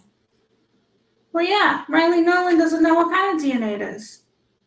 And so Riley Nolan's reply goes on to say, the disclosure implies the jury should give little weight to the defendant's DNA at a crime scene because it should mean the defendant's DNA was nothing more than innocuously shed skin cells DNA prior to the crime, and the knife sheath could be picked up and transported to a crime scene by someone else who sheds no DNA onto it. And that's 100% correct by the defense. This goes on to say, she also opines that the DNA was found in a location that suggests it would persist for a long time because it was protected.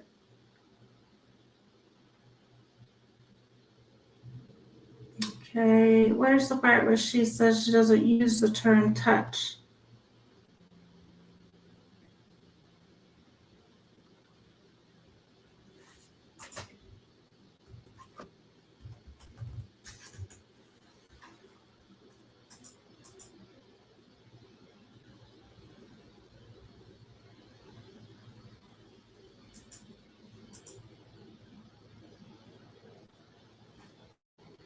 Ms. Dolan's use of the phrase touch DNA will not mislead or confuse the jury. The court may exclude it.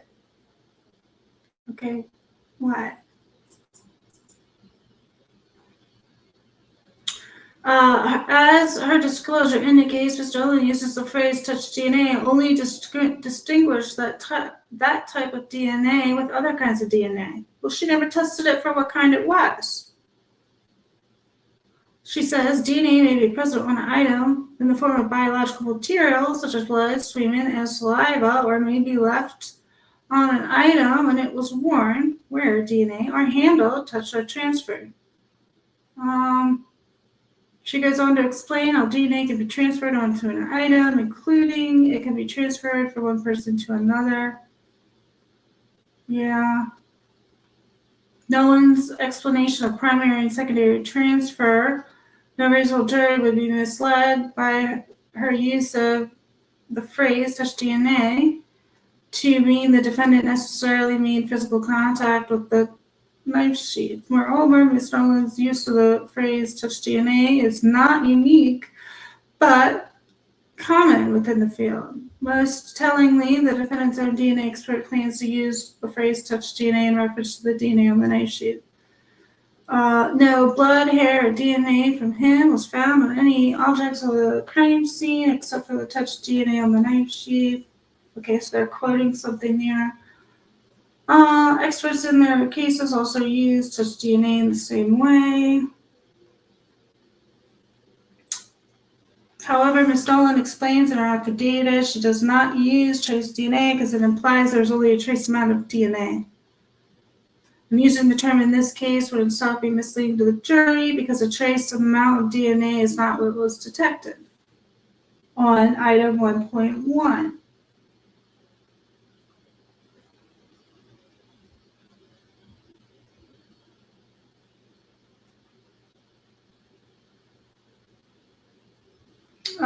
Ms. Nolan will also opine on the amount of DNA found on the sheath and the fact that it came from a single source, make it more likely the DNA arrived on the knife sheath because of primary transfer rather than secondary transfer. So there are two issues here. If we go back here,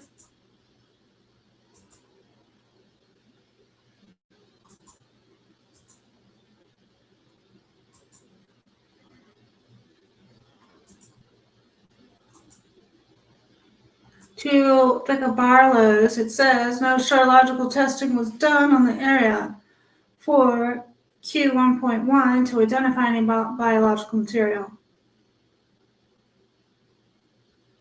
I think that's an issue.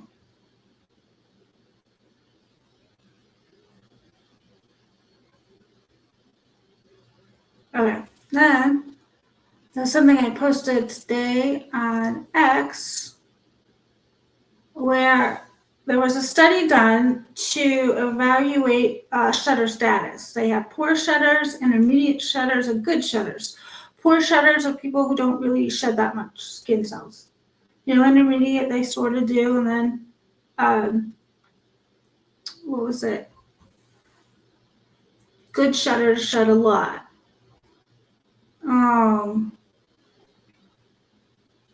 Here we go.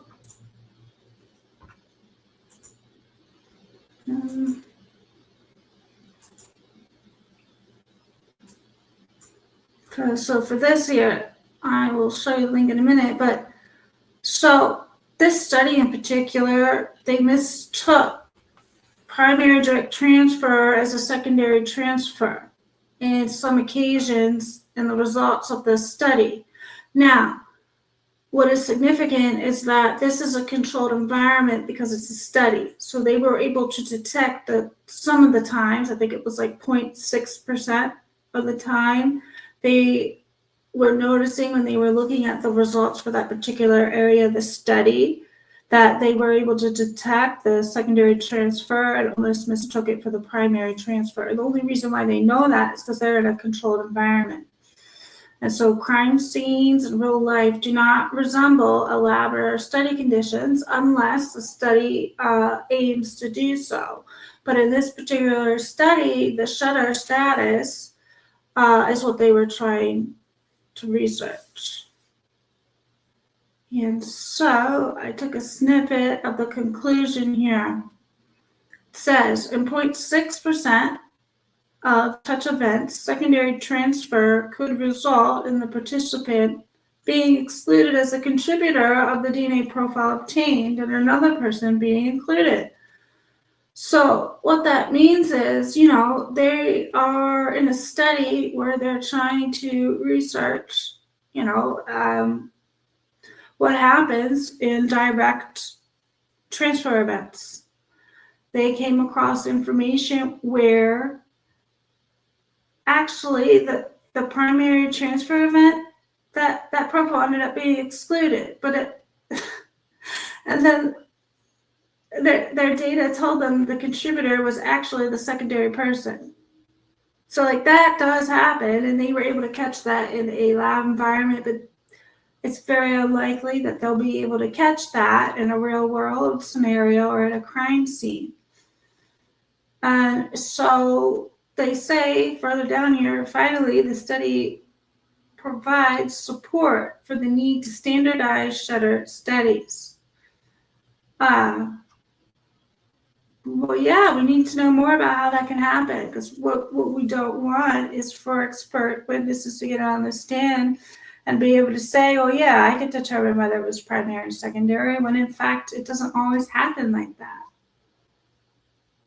And so how can they know better in a chaotic or real life scenario versus somebody who's creating their own lab conditions? Yeah. So I guess nobody can hear me anymore. All right.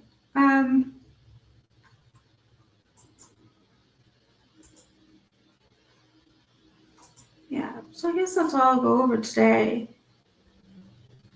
I think that was it.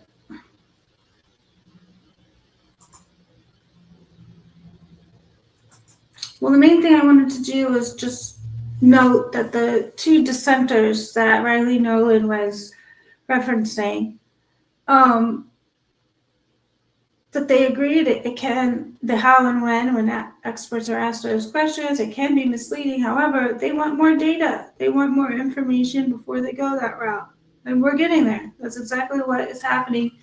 That, you know, these boards, these policy makers are inviting people from all over the world to come and help teach standardizing these types of methods. And this is the direction it's going to take. It might take more than 5 years, but this is the direction it's going, and it is recommended for the scientific community for, as of right now, experts not to opine on the how and why. And as we read in the Australian article, they are trying to develop techniques to be able to rely on more data to be able to determine how and when and the delivery of the mechanism of DNA transfer, which would be indirect or direct. Right now, there's not enough information to be able to provide that in a courtroom setting from an expert. So, thank you guys for watching. I might be back later today. It depends. I might be over on CJ's later, but I'll keep you updated. I'll post something to give you a heads up of, what's going to go on later. But thank you for joining me today. I hope you got something out of it. And I'm sorry for all the technical issues. I guess I should look into getting another mic. Anyway, thank you guys. I'll talk to you later. Bye.